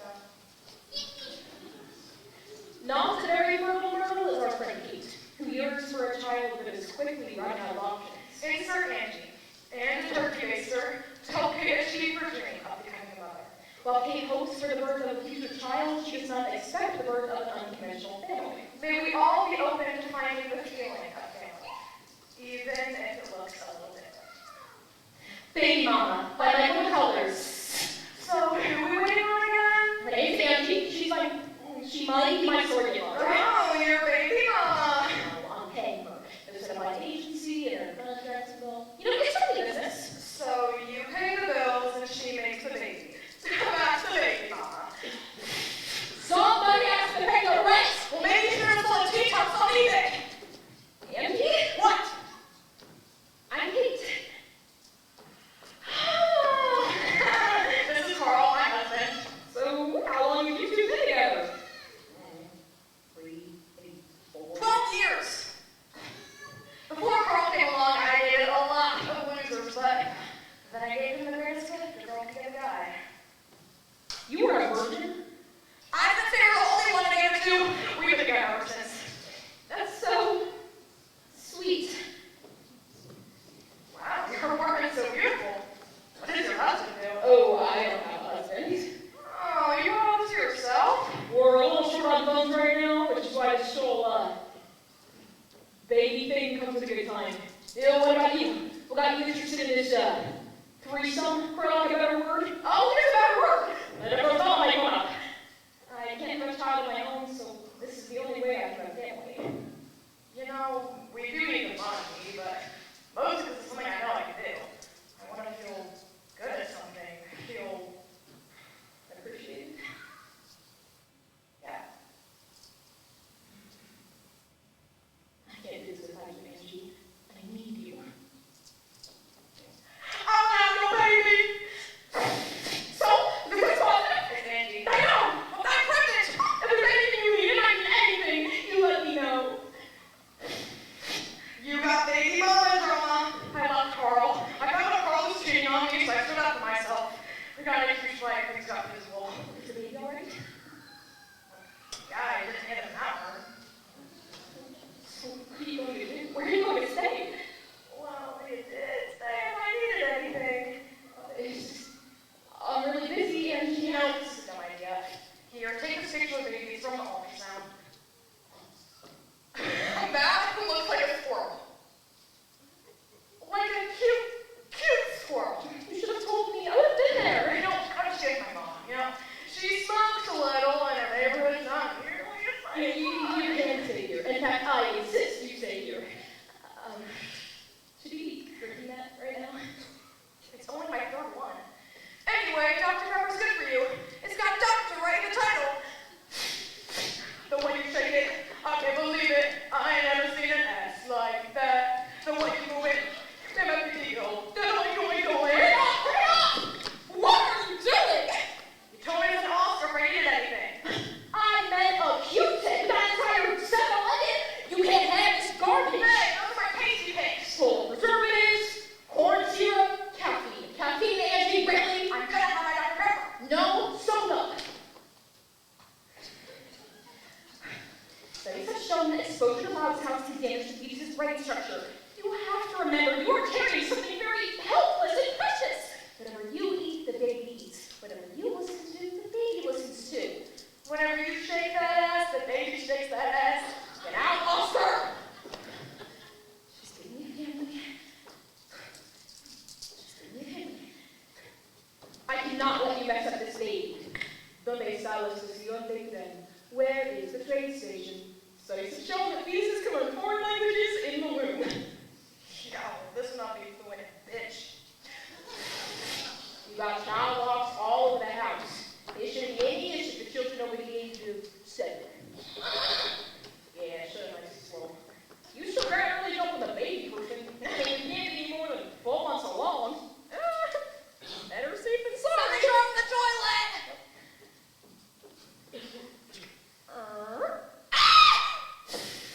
Sorry for broke one of your rules. You peed in the sink! Isn't that against everyone's rules? Only a crazy person locks their toilet. So what do you want to talk about? I want you to come home, baby. I miss you. I haven't had sex in 2 weeks. I've been gone a month. Whatever. Listen, if you're not careful, you're gonna blow this thing to the both of us. Well, maybe you should have forged the test in the first place. Maybe you should have actually gotten pregnant when you're supposed to.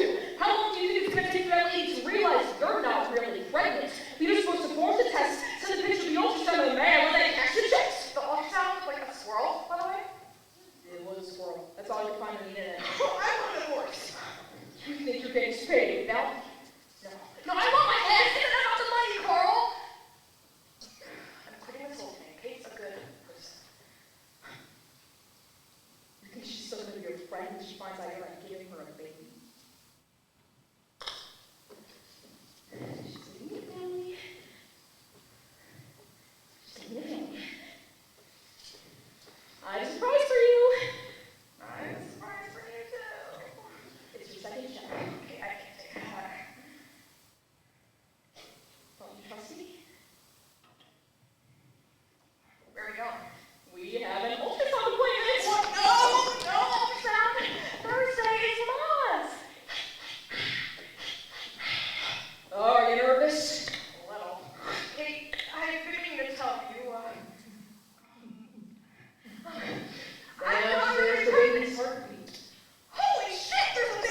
mother.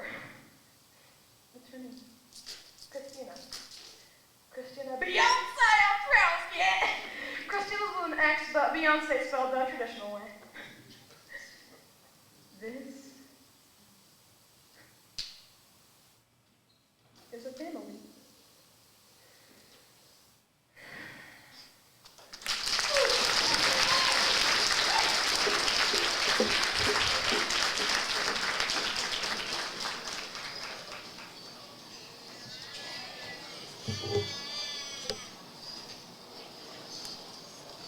After graduation, Morgan plans to attend Akron University for music education. Best of luck, Morgan.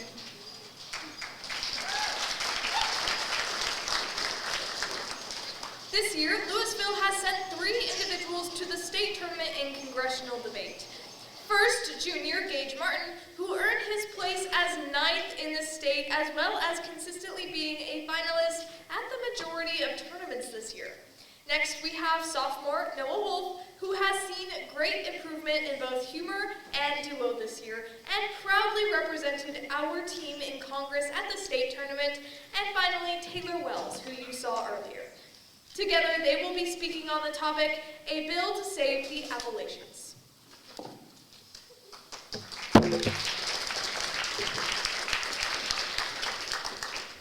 Hello, everyone. Brief rundown, but let's get the Appalachians so you know whatever I'm talking about. It's a bill that process known as mountaintop mining, and then along with that, it provides subsidies and economic aid for those who might be displaced due to a ban on the mining industry in West Virginia, or parts of it. So, absolutely. Hello, my name is Representative Martin. This is my first time speaking today, first time this legislative session. I'll begin with this out of readiness and those above me. I'm the proud author of this piece of legislation. Thank you.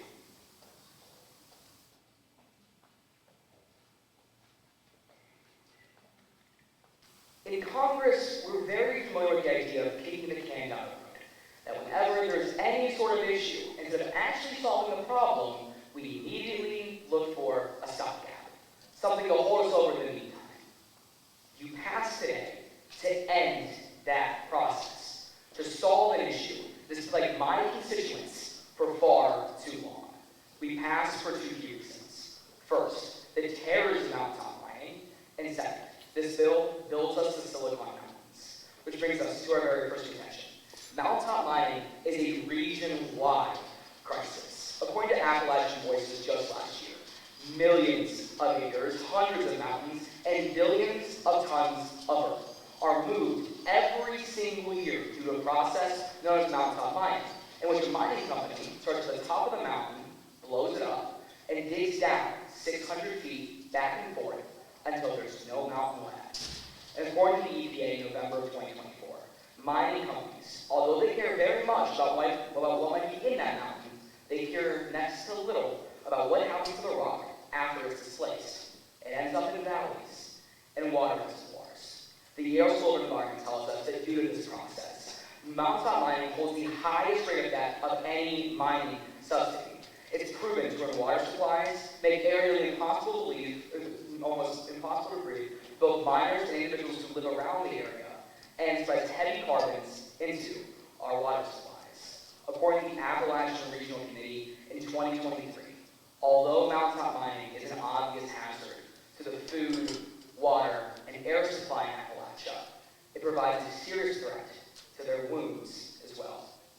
Once again, according to the Appalachian Regional Committee in 2023, the miscarriage rate inside of Appalachia, directly because of mountaintop mining, is 16% higher than any other spot in the United States.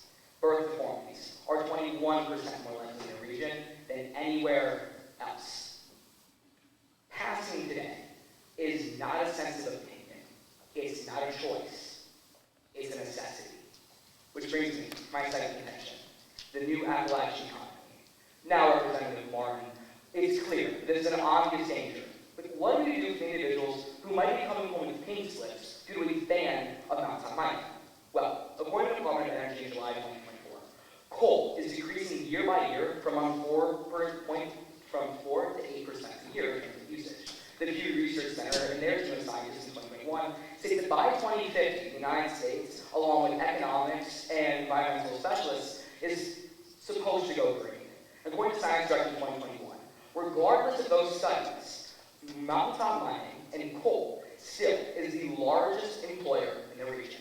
And that is why, in my bill, located in section D and E, you'll see that this bill provides $2 billion worth of immediate job training to the region and $10 billion per state going to Tennessee, Kentucky, and West Virginia over 10 years of direct economic investment in a way to cut short some of the harms that we might see from such a needed change.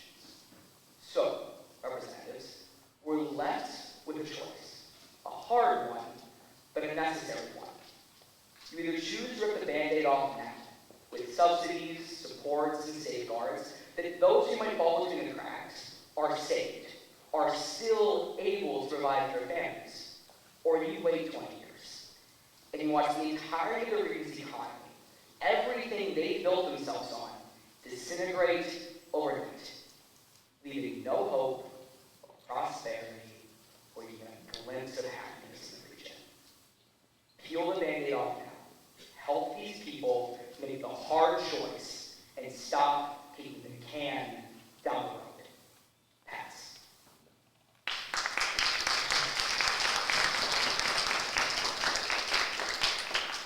Great Chief Representative Martin, as always, I just have a couple of questions to ask you. Of course. Now, starting off, I do think that the stats that you shared about environmental health are worrying, but why don't you change how we're mining instead of putting people out of jobs? Well, as you notice, this is not a complete ban on mining, just a mountain type variety, which is by far the most dangerous and sees the most amount of environmental harms. And every other nation in the world with modern economic and environmental policies is banned. And that's because it's disproportionately harmful for the miners and their families as a group. Now, moving on, you talked about going green, right? Absolutely. What are we going to do for the next 20 years as we finally get off fossil fuels? As I stated, there's direct economic investment throughout this piece of legislation, which shows that when we do ban mountaintop mining, we provide the money, the funding, and the training for those individuals to enter other sectors and to invite other types of industry in to displace some of those lost jobs, and most of them. And just out of curiosity, you would rather employ all of the workers that are currently mining instead of slowly sending them off. Also, if we got rid of all of these jobs, wouldn't this cause a huge drop in our economy? West Virginia and the region of Appalachia is already on what is essentially life support for the United States government.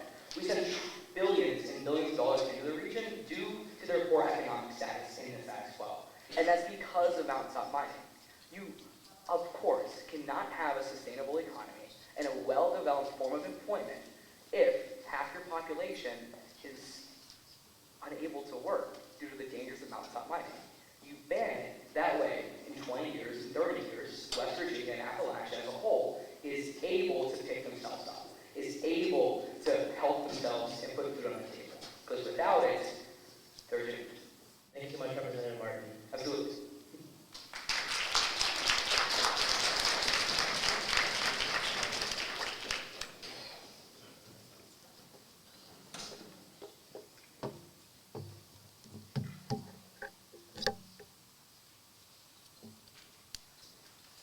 Our next outstanding senior is our wonderful Vice President, Maddie Bigham. This year, Maddie has not only dominated Eastern Ohio with her piece in original oratory, but also in informative speaking. Maddie has earned top ranks and top placements at a variety of tournaments this year, including placing 4th at the Poland Seminary Tournament. So here is Maddie, performing her informative piece titled Hidden Music.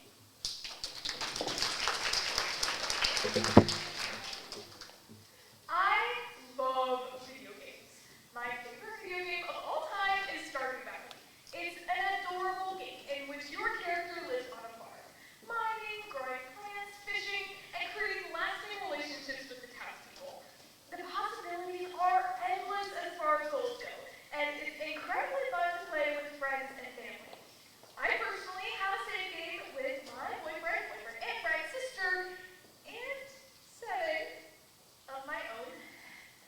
One of which is on my youth pastor's Xbox. Sorry, Mom. But my obsession isn't just with the game. I love the soundtrack. When I first started playing, I listened to the soundtrack everywhere, all the time. In my car, during class, at home, during lunch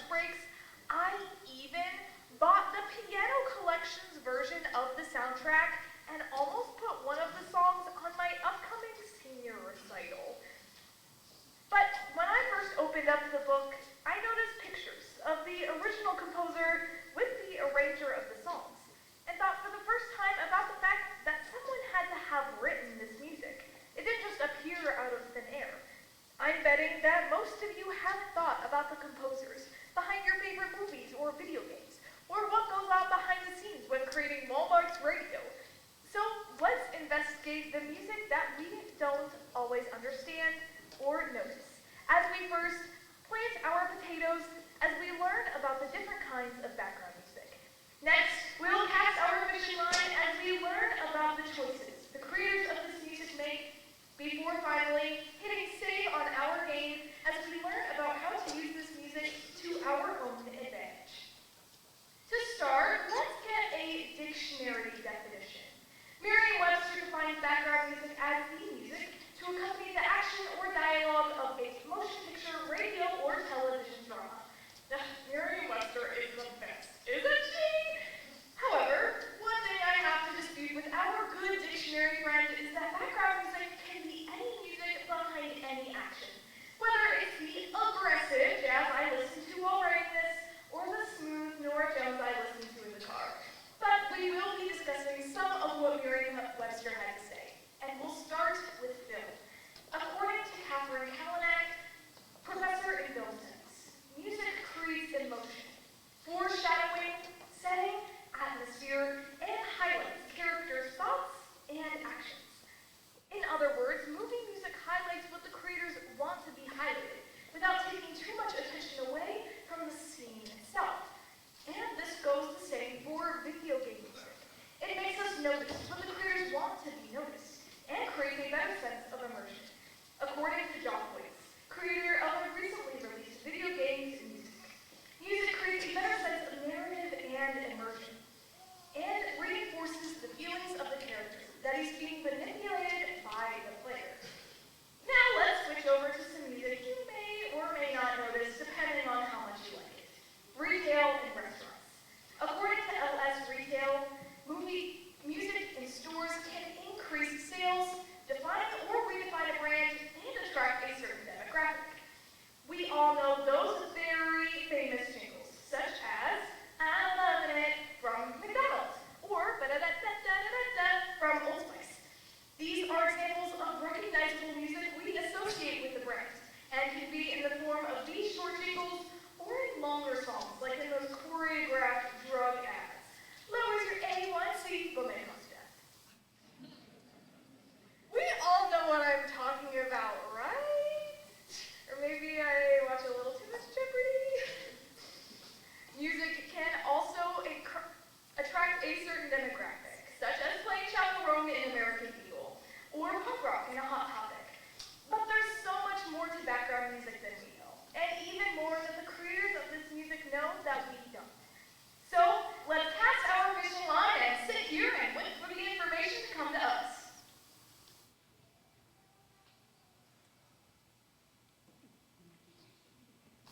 According to Claire Herzog, when we have personal experience of viewing a genre we are about to watch, we expect what we know that genre provides. So if we're about to watch a horror movie, we expect to feel scared. And if we're about to play a cozy farming game, we expect to feel relaxed. This anticipation of what's to come is further sealed in by the composers of the music.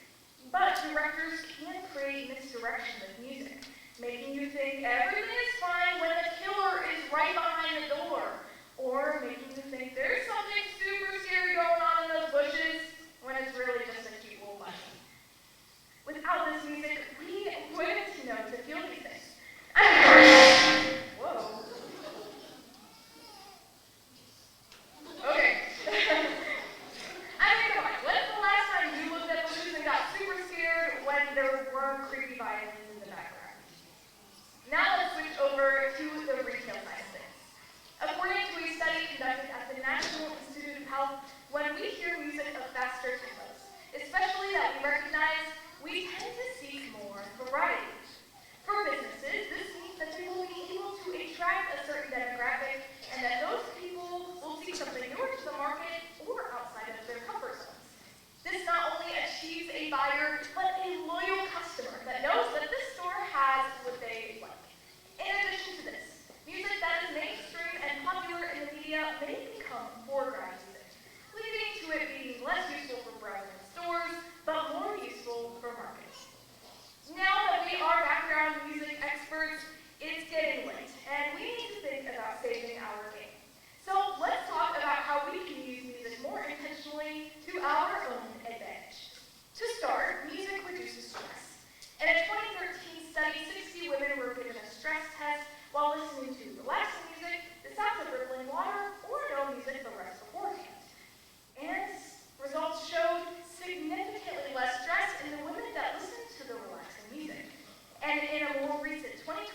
study, 50 inpatients were given 30 minutes of relaxing music to listen to.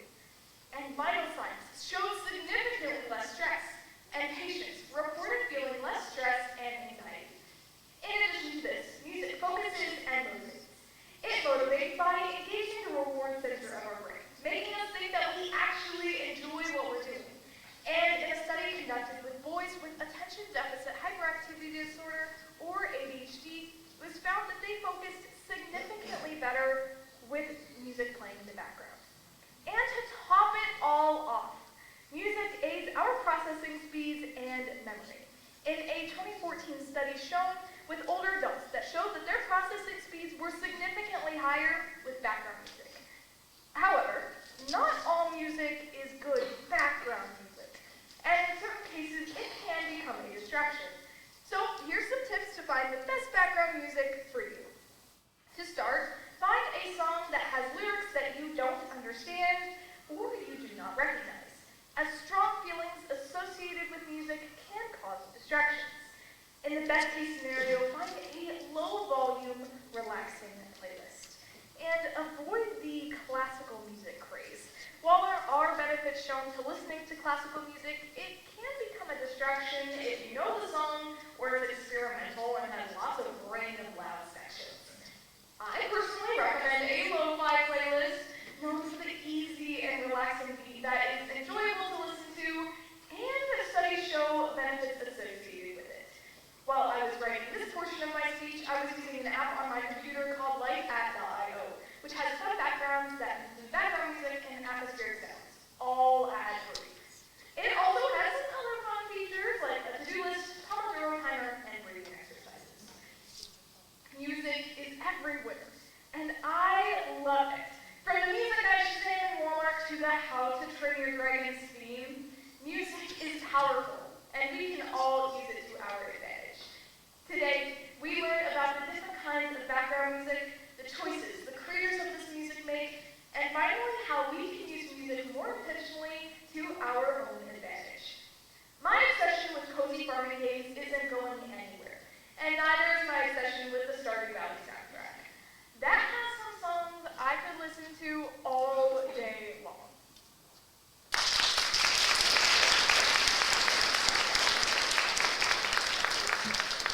Yep. Figured.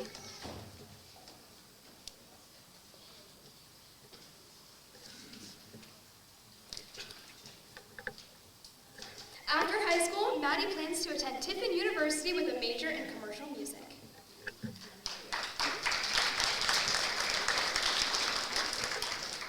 Our next performer is sophomore Brody Brown in United States extemporaneous speaking. Brody was consistently a strong competitor this year, earning himself second place at our Stowe tournament, as well as being 23rd in the state in United States extemp, and a national qualifier in international extemp. Brody is now a two-time state qualifier in United States extemp and will be answering the question, as the U.S. pushes nuclear energy, what should be done with the waste?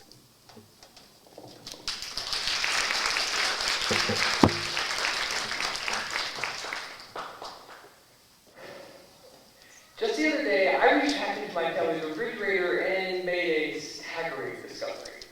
I found a strange, mysterious Tupperware container, and as I pulled it closer and peeled off the lid, I began to question, was this my mom's lasagna or nuclear waste? And the answer was yes, because hopefully she is listening, but she can't cook. But just like how my mom's cooking abilities often falter, America's management of nuclear waste and nuclear energy in general also tends to falter. And as nuclear energy continues to be a rising power source across the globe and across our nation, it is imperative that the U.S. finds proper ways to actually manage this waste, which makes it paramount that we ask today's question.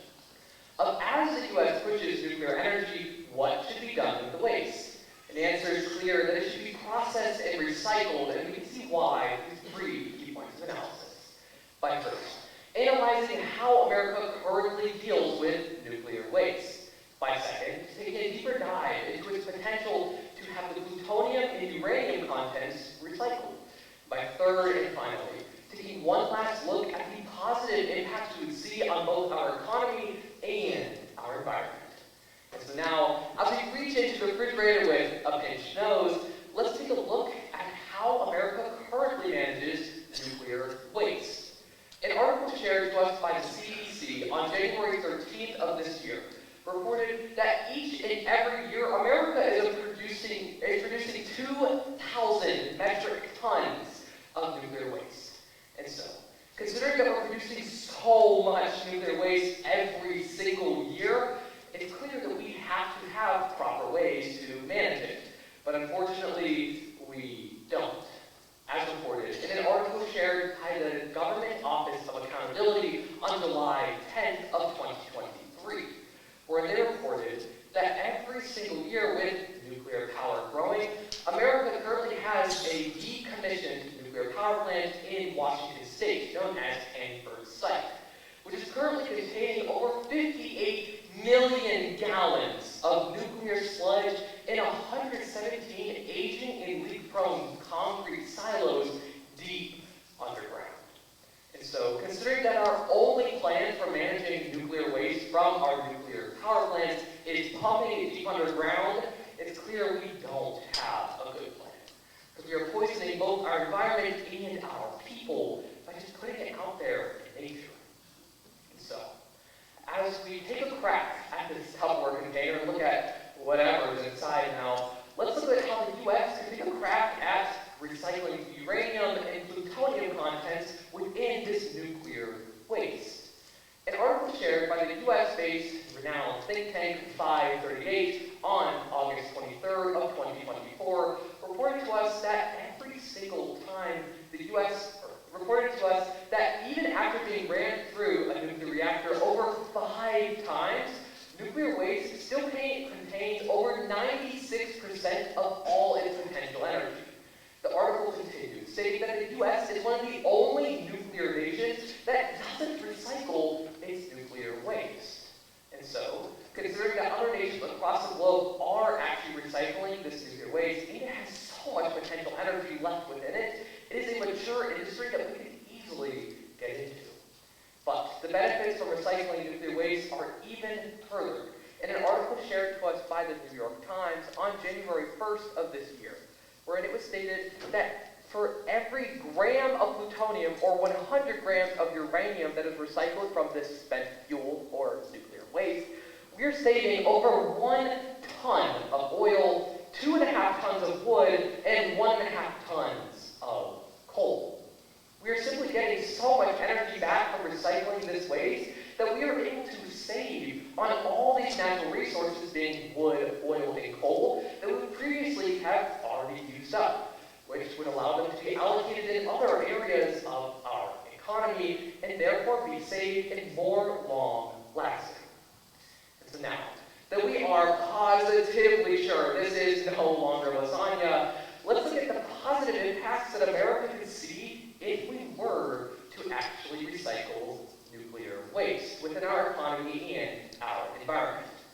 An article shared in the WhiteHouse.gov on January 13th of this year reported, an article shared by the WhiteHouse.gov on January 13th of this year reported that if we were to recycle nuclear waste, we would be able to save our economy, because they cite a French-based nuclear waste recycling agency known as Orano, which is employing over 4,800 people and 125 specialists. And so, if we were able to mimic something like this, or even bring Orano over to the States, we would be able to create tens of thousands of jobs for Americans across our nation, which would help to stimulate and bolster our economy overall. But not only would recycling nuclear waste help our economy, but it would also save our environment. Because, as I previously mentioned, all we do is pump it deep underground because, well, it's cheap and it's easy to just forget about it. But a staggering statistic shared by the CDC on October 10th of last year stated that nuclear waste being pumped underground is harming our environment in numerous ways. It continues to report that it can contaminate our water, our air, and even our soil. The CDC continues, reporting that it is harming not only our environment, but also our people, Because if it were to contaminate the air, water, and soil, it eventually gets back to us. And so, by recycling this nuclear waste, we would be able to completely eradicate this problem and no longer have to worry about it. And so, to bring everything full circle, let's revisit today's question of, as the U.S. pushes nuclear energy, what should be done with the waste? And the answer is clear, that it should be recycled and processed. And we can see why through 3 key points. First, we took a look at how America currently manages nuclear waste in our country. Then, we took a closer look at its potential to recycle the plutonium and uranium contents within. Then third and finally, we took one last look at the positive impacts we would see on both our environment and our economy. And so, in reality, once again, America does have problems maintaining its nuclear waste. But also, in reality, my mom is a wonderful cook. Thank you.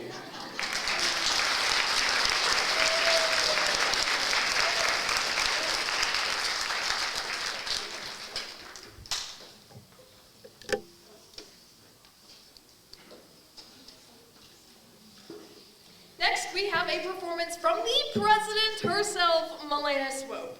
Milena has been a force to be reckoned with as a champion of the Pullman Seminary Tournament and earning top ranks at 17 tournaments. She also placed 13th in drama at the state tournament. Here's her tear-jerking piece, Living Dead Girl. Please note that this piece includes themes of kidnapping, sexual assault, and abuse. Once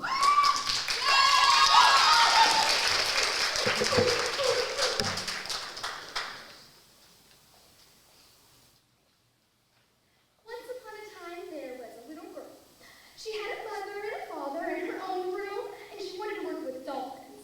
She had posters of them on her walls, and all of their stuffed animals were dolphins. One day, she went to the aquarium. She went with her 5th grade class, and since it was 3 days before her 10th birthday, she thought her friends would let her sit by the window on the bus. They didn't, and her friends got mad because she wouldn't blow them her lip gloss. It was new, it tasted like cream soda, and she didn't want to share. So her friend said that she couldn't walk with them. She got mad and went off to look at the penguins, which weren't dolphins, but looked pretty. A man tapped her on the shoulder and told her she needed to go find her class, that they were watching a movie. Oh, where? Movie. The man took her outside because her class was in the other building, the new one. She had seen it as she came in and had wondered why they put in a movie theater but not dolphins. Before they went outside, he gave her a baseball cap. Everyone got one. Yours is the only one left though, so it's too big. Better wrap your hair up. So the girl mashed her hair up under the hat so the hat wouldn't fall off.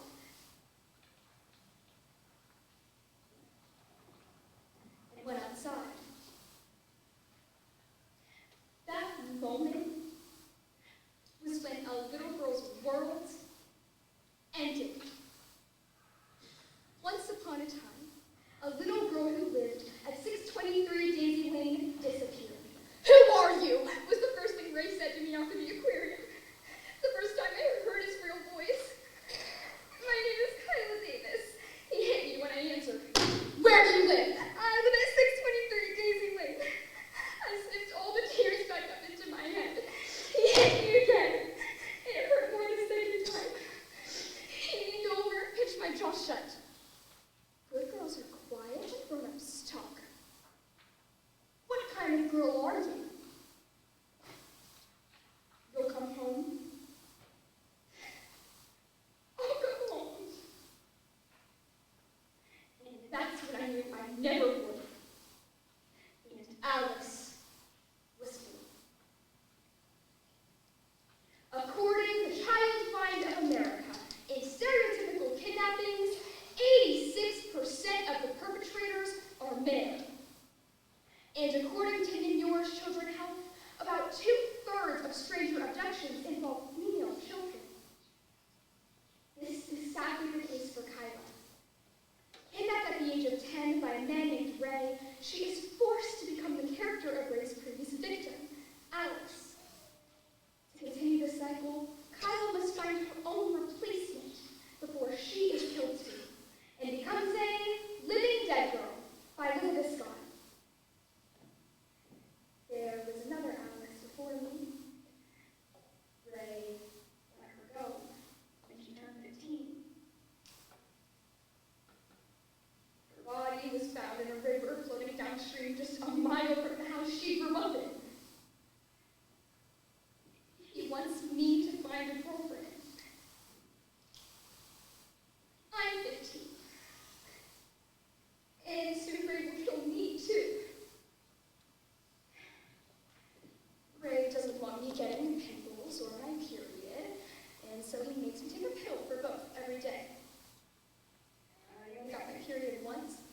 Ray got so angry.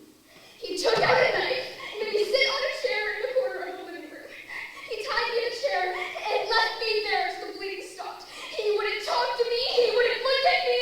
Food and water would stay. And it took me to the bathroom each morning and night. And one time, I stood up and blood dripped down my leg and onto the carpet. And he threw up. And then he rubbed my face in it. When the bleeding stopped, he made me scrub myself, the chair, the carpet all around it, and then he threw the chair out and gave me the pills. I will find him a beautiful little stupid girl, as dumb as the one at 623 Daisy Lane used to be. Ray has given me bus fare and told me the name of a park he wants me to go see. He tells me to remember everything. I get to the park and blink at all the people there. I look and see a girl there, and there, and over there. I grab a notebook, pick up a pencil. The first girl's blonde and a little chubby. A thumbsucker. Ray would like teaching her not to do that. I write down blonde and thumb. The other girls I see are both dark-haired like me. They would scream and kick, I can tell. Ray would like that too. I write, scream and kick. Have you seen my notebook? I see a girl standing in front of me. Notebook? It's green and has a frog on it. I found the seams and now it's not there. I soak my fingers over the cover of the notebook I wanted closed against my chest, tracing over the big frog sticker. It's my favorite. My dad gave it to me for my birthday. Oh. I snap the pencil in half. She gets up and goes over to the Sphinx.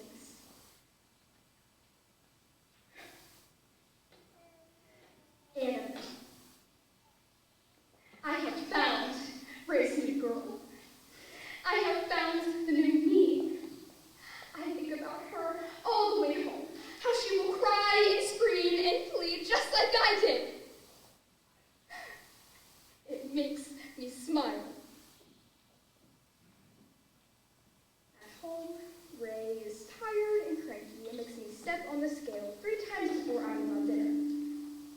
Tell me about that. Patting his lap for me to sit down when I do. Pretty.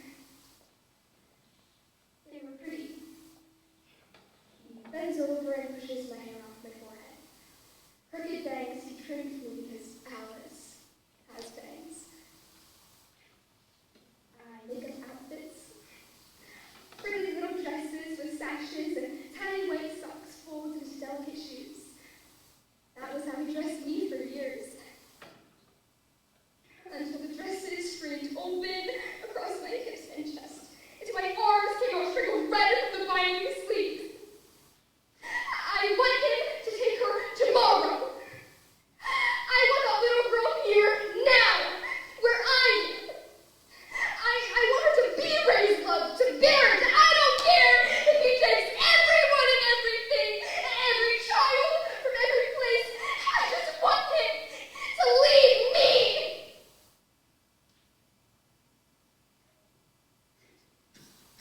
In the morning, Ray puts me in a shower and comes out of lather soap and rubs his hands across me. He opens the safe he keeps in his room, has the money. We'll be able to go somewhere nice. He smiles, big and fond, and rubs my chest, saying, remember how you used to be? I remember. We'll pack up, set a date together. Then I'll pick up Anna. I will get him Anna. I will go to the park and Ray will take her. He will show her what she must do. What happens if you don't listen, don't behave. I have a plan. When he's ready to go, I'll be gone. He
college, she plans to study business and communications after high school. We are so proud of you, Elena.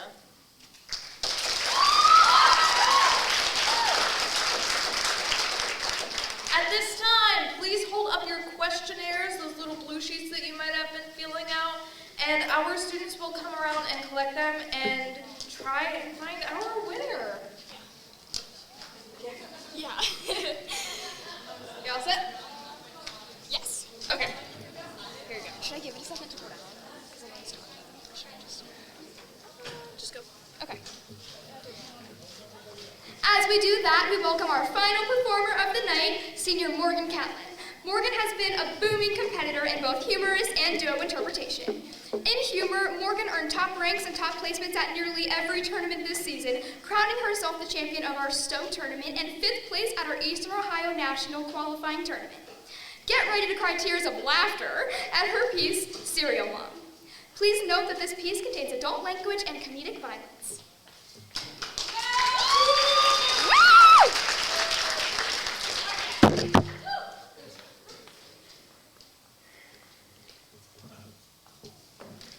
Who wants fruit salad? I please. Missy, that's not gum in your mouth, is it? You know I hate gum. Sorry, Mom. Oh, hey, Chip. Think I can get 50 cents for vanilla ice? I wouldn't give you a nickel. Carl can't believe how much I made at swap meets. Oh, who's Carl? Oh, boy. Oh, but he's picking me up this morning. He's really cute. She sure can pick him. Oh, leave her alone, Chip. Oh, look at this. Hillside Strangler gets college degree in prison. Oh, that's nice. He killed people, Mom. Well, we all have our bad days. Cereal, anybody? Chip? Oh, Chip, your mom's going to PTA today. We'll see what your teacher has to say. Oh, Mom, I hate Mr. Stubbins. Honey, hate is a very serious word.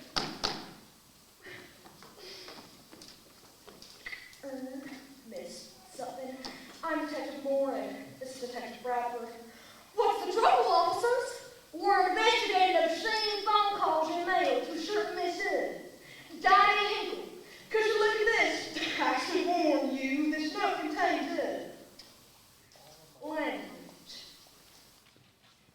Oh, look, officers, I would have never said this word out loud, much less written it down. No woman would. Well, thanks for your time, everybody. That sure was Beaver Cleaver letter. Oh, leave her alone. Miss Sutton's about as normal and nice a lady as we're gonna get.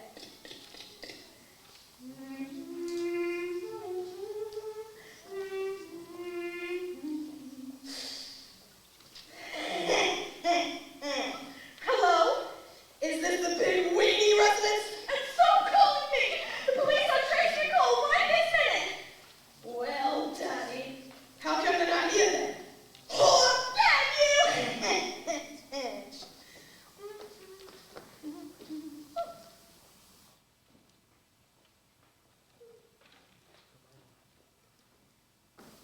Okay, so like, does anyone want to go out after this tournament? Like, we could do whatever. I'm down for whatever. We could see a movie, we could get dinner, we could kill someone. Huh? Oh, we could go on a picnic! That's so cute for spring. Someone else who is down for whatever is quintessential PTA, mom next door, Miss Beverly Sutton. But don't let her curls and pearls fool you. Beverly has a secret. She may have a thing for murder. Serious murder. And anyone who crosses her family will feel the wrath of Serial Mom by John Waters. Miss Sutton, right here. Miss Sutton, I'm Paul Stubbins, Chip's math teacher. How does he? Chip is off to a fine start this year. Focused, conscientious. There is one big problem though. His unhealthy obsession with horror films. Well, he is the assistant manager of a video shop. Without no excuse for morbid imagination. Is there something going on at home? Or an alcoholic relative? Certainly not! You're doing something wrong, Miss Sutton. Thank you for taking the time to come to PTA today. Oh, Mom, I hate Mr. Stubbins. I do brain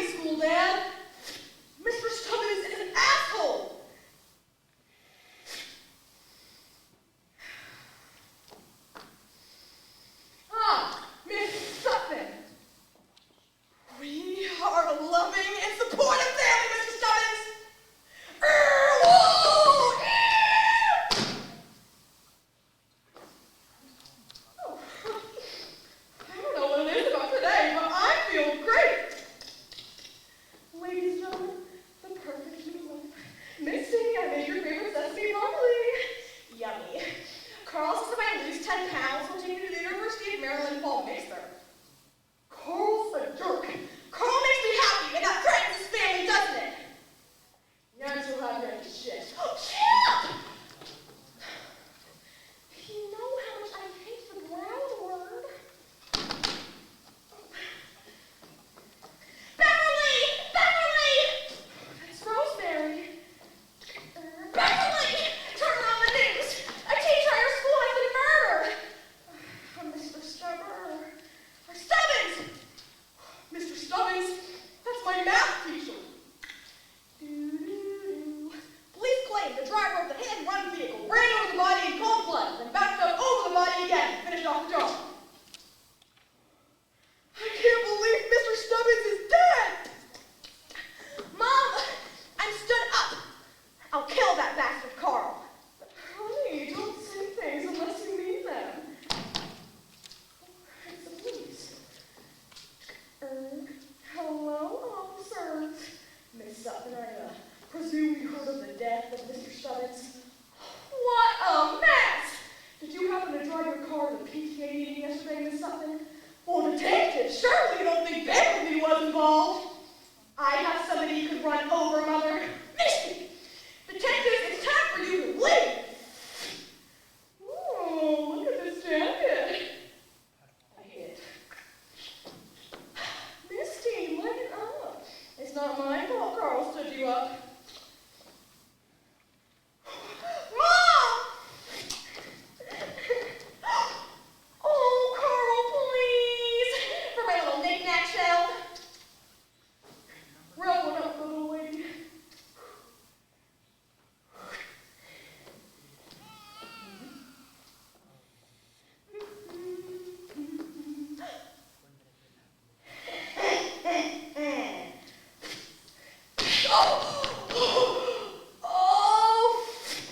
Oh, Misty, I made a killing.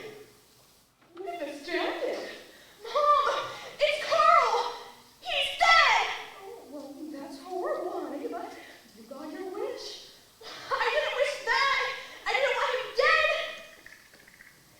Chip, our mother is Charles Manson.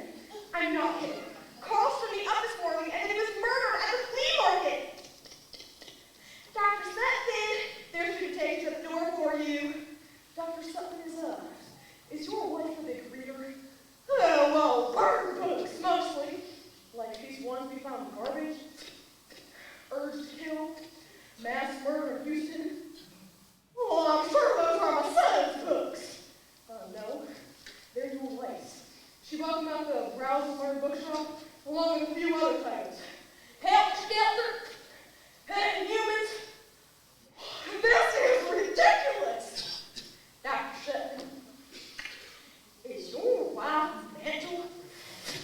Blessed be God, Father, Son, and Holy Spirit. Most merciful God, we confess our sins unto thee, so that we may delight in thy will. This is Captain Johnson from homicide. Lab force confirmed. Suspect fingerprints match those prints left off murder weapons. Bingo, boys. Bust the bitch. Come on, Mom. Do you think I need a lawyer? You need an agent.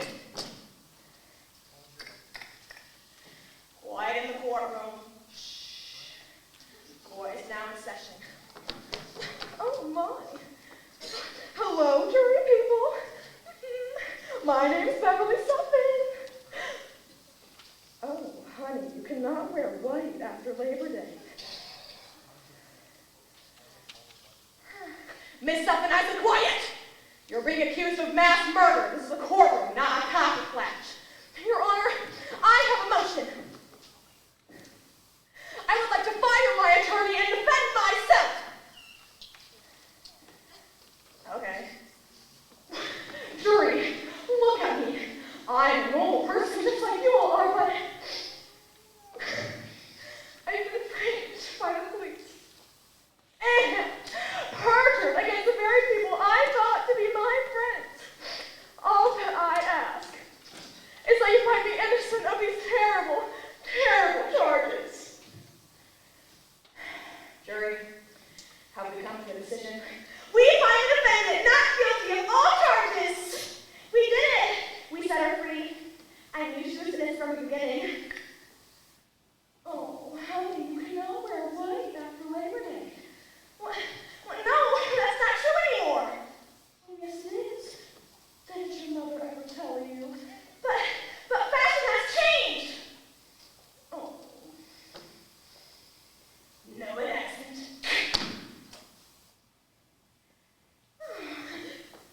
The only cereal I know is Rice Krispies.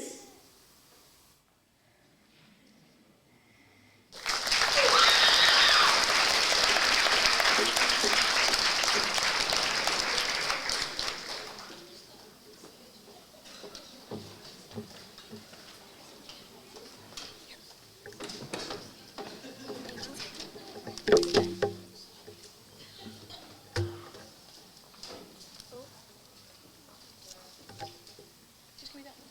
Oh, I have to do her after. But, after thing. It's not on now, but I know it. Okay. After high school, Morgan plans to attend Akron University to study music education. Good luck, Morgan. And Morgan, don't go too far. I'm going to jump back on stage, and Joey, if you want to come up as well. We just want to take a second to recognize our seniors. If you guys want to stand here for a second. We're not going to do anything crazy. We cried the banquet. It's fine. But I just want to introduce them to you one more time. I want to give them a huge congratulations. We have had these students, some of them since 7th grade, and we've had them a long time, and they have been a huge, huge, huge part of our program and growing the progress, growing the success, and really influencing and encouraging other students to join this team. So we're just very proud of them. And we have a little token for them now to prelude to our banquet celebrations. But if you would please give Joey, Maddie, Morgan, and Elena a round of applause.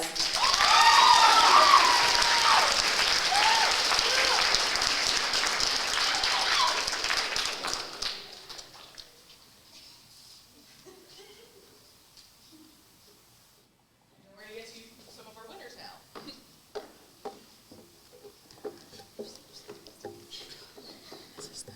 Okay,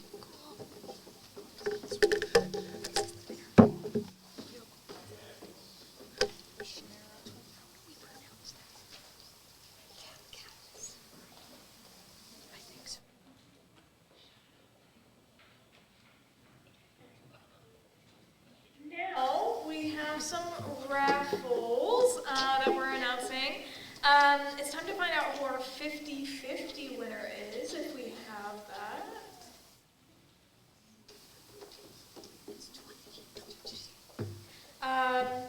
The winning total for the 50-50 is $28. And we have that bag. Melena, do you want to draw that? Sure, draw a ticket. I'm drawing it. These are the blue tickets. The 50-50 was the blue tickets. Okay. The number on that is 759358.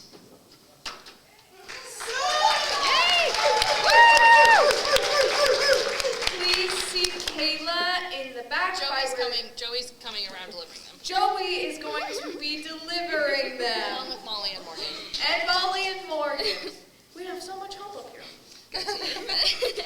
And then... And finally, our winner for great listening ears and success with our questionnaire winning 200... Let's do these first. Let's do the rest of these first. The rest of the raffles. Okay, they're around here. Okay. Yeah, let's do the rest of the raffles. So we have a $50 gift card to the tattoo parlor. We're doing the rest of the raffles.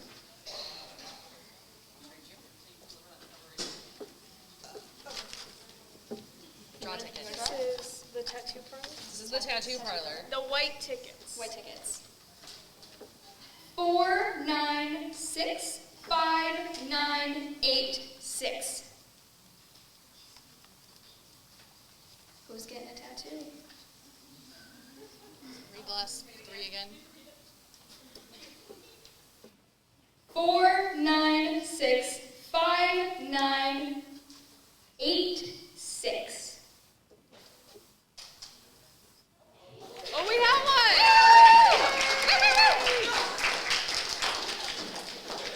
Next up we have, I don't know what's next. So the Amish Country Theater gets 2 because we have 2 of these. All right, so we have, So we draw 2 tickets. we're drawing 2 tickets for the Amish Country Theater. Oh, Melana, do you want to? Sure. All right, these are white tickets. So we have 4965946. The last 3 of those. Oh! Okay.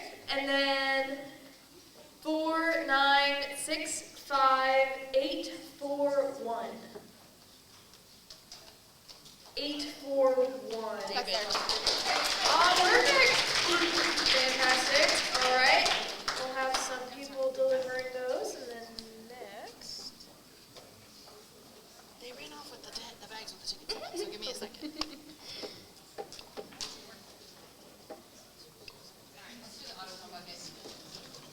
Okay, this is for the AutoZone bucket.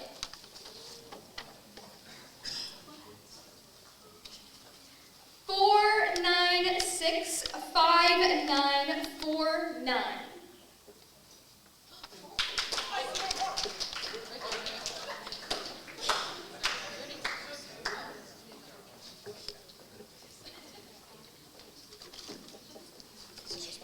This is 2 passes of a $30 value to the Stan Hewitt Halls and Gardens.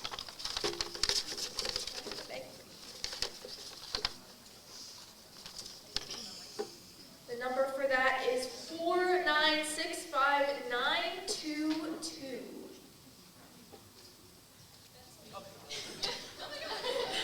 All right, we have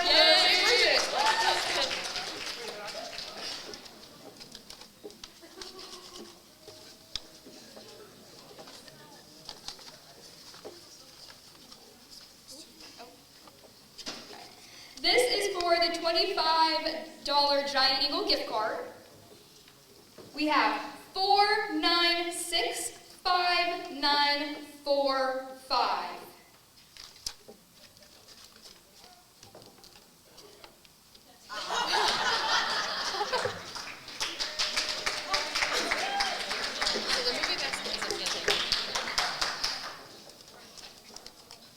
And then we have a Fandango gift card for $50 for Movie Basket. That number is 4965945. 945. Oh, is that the same number? Whoops. All right. Sorry about that. 4965813.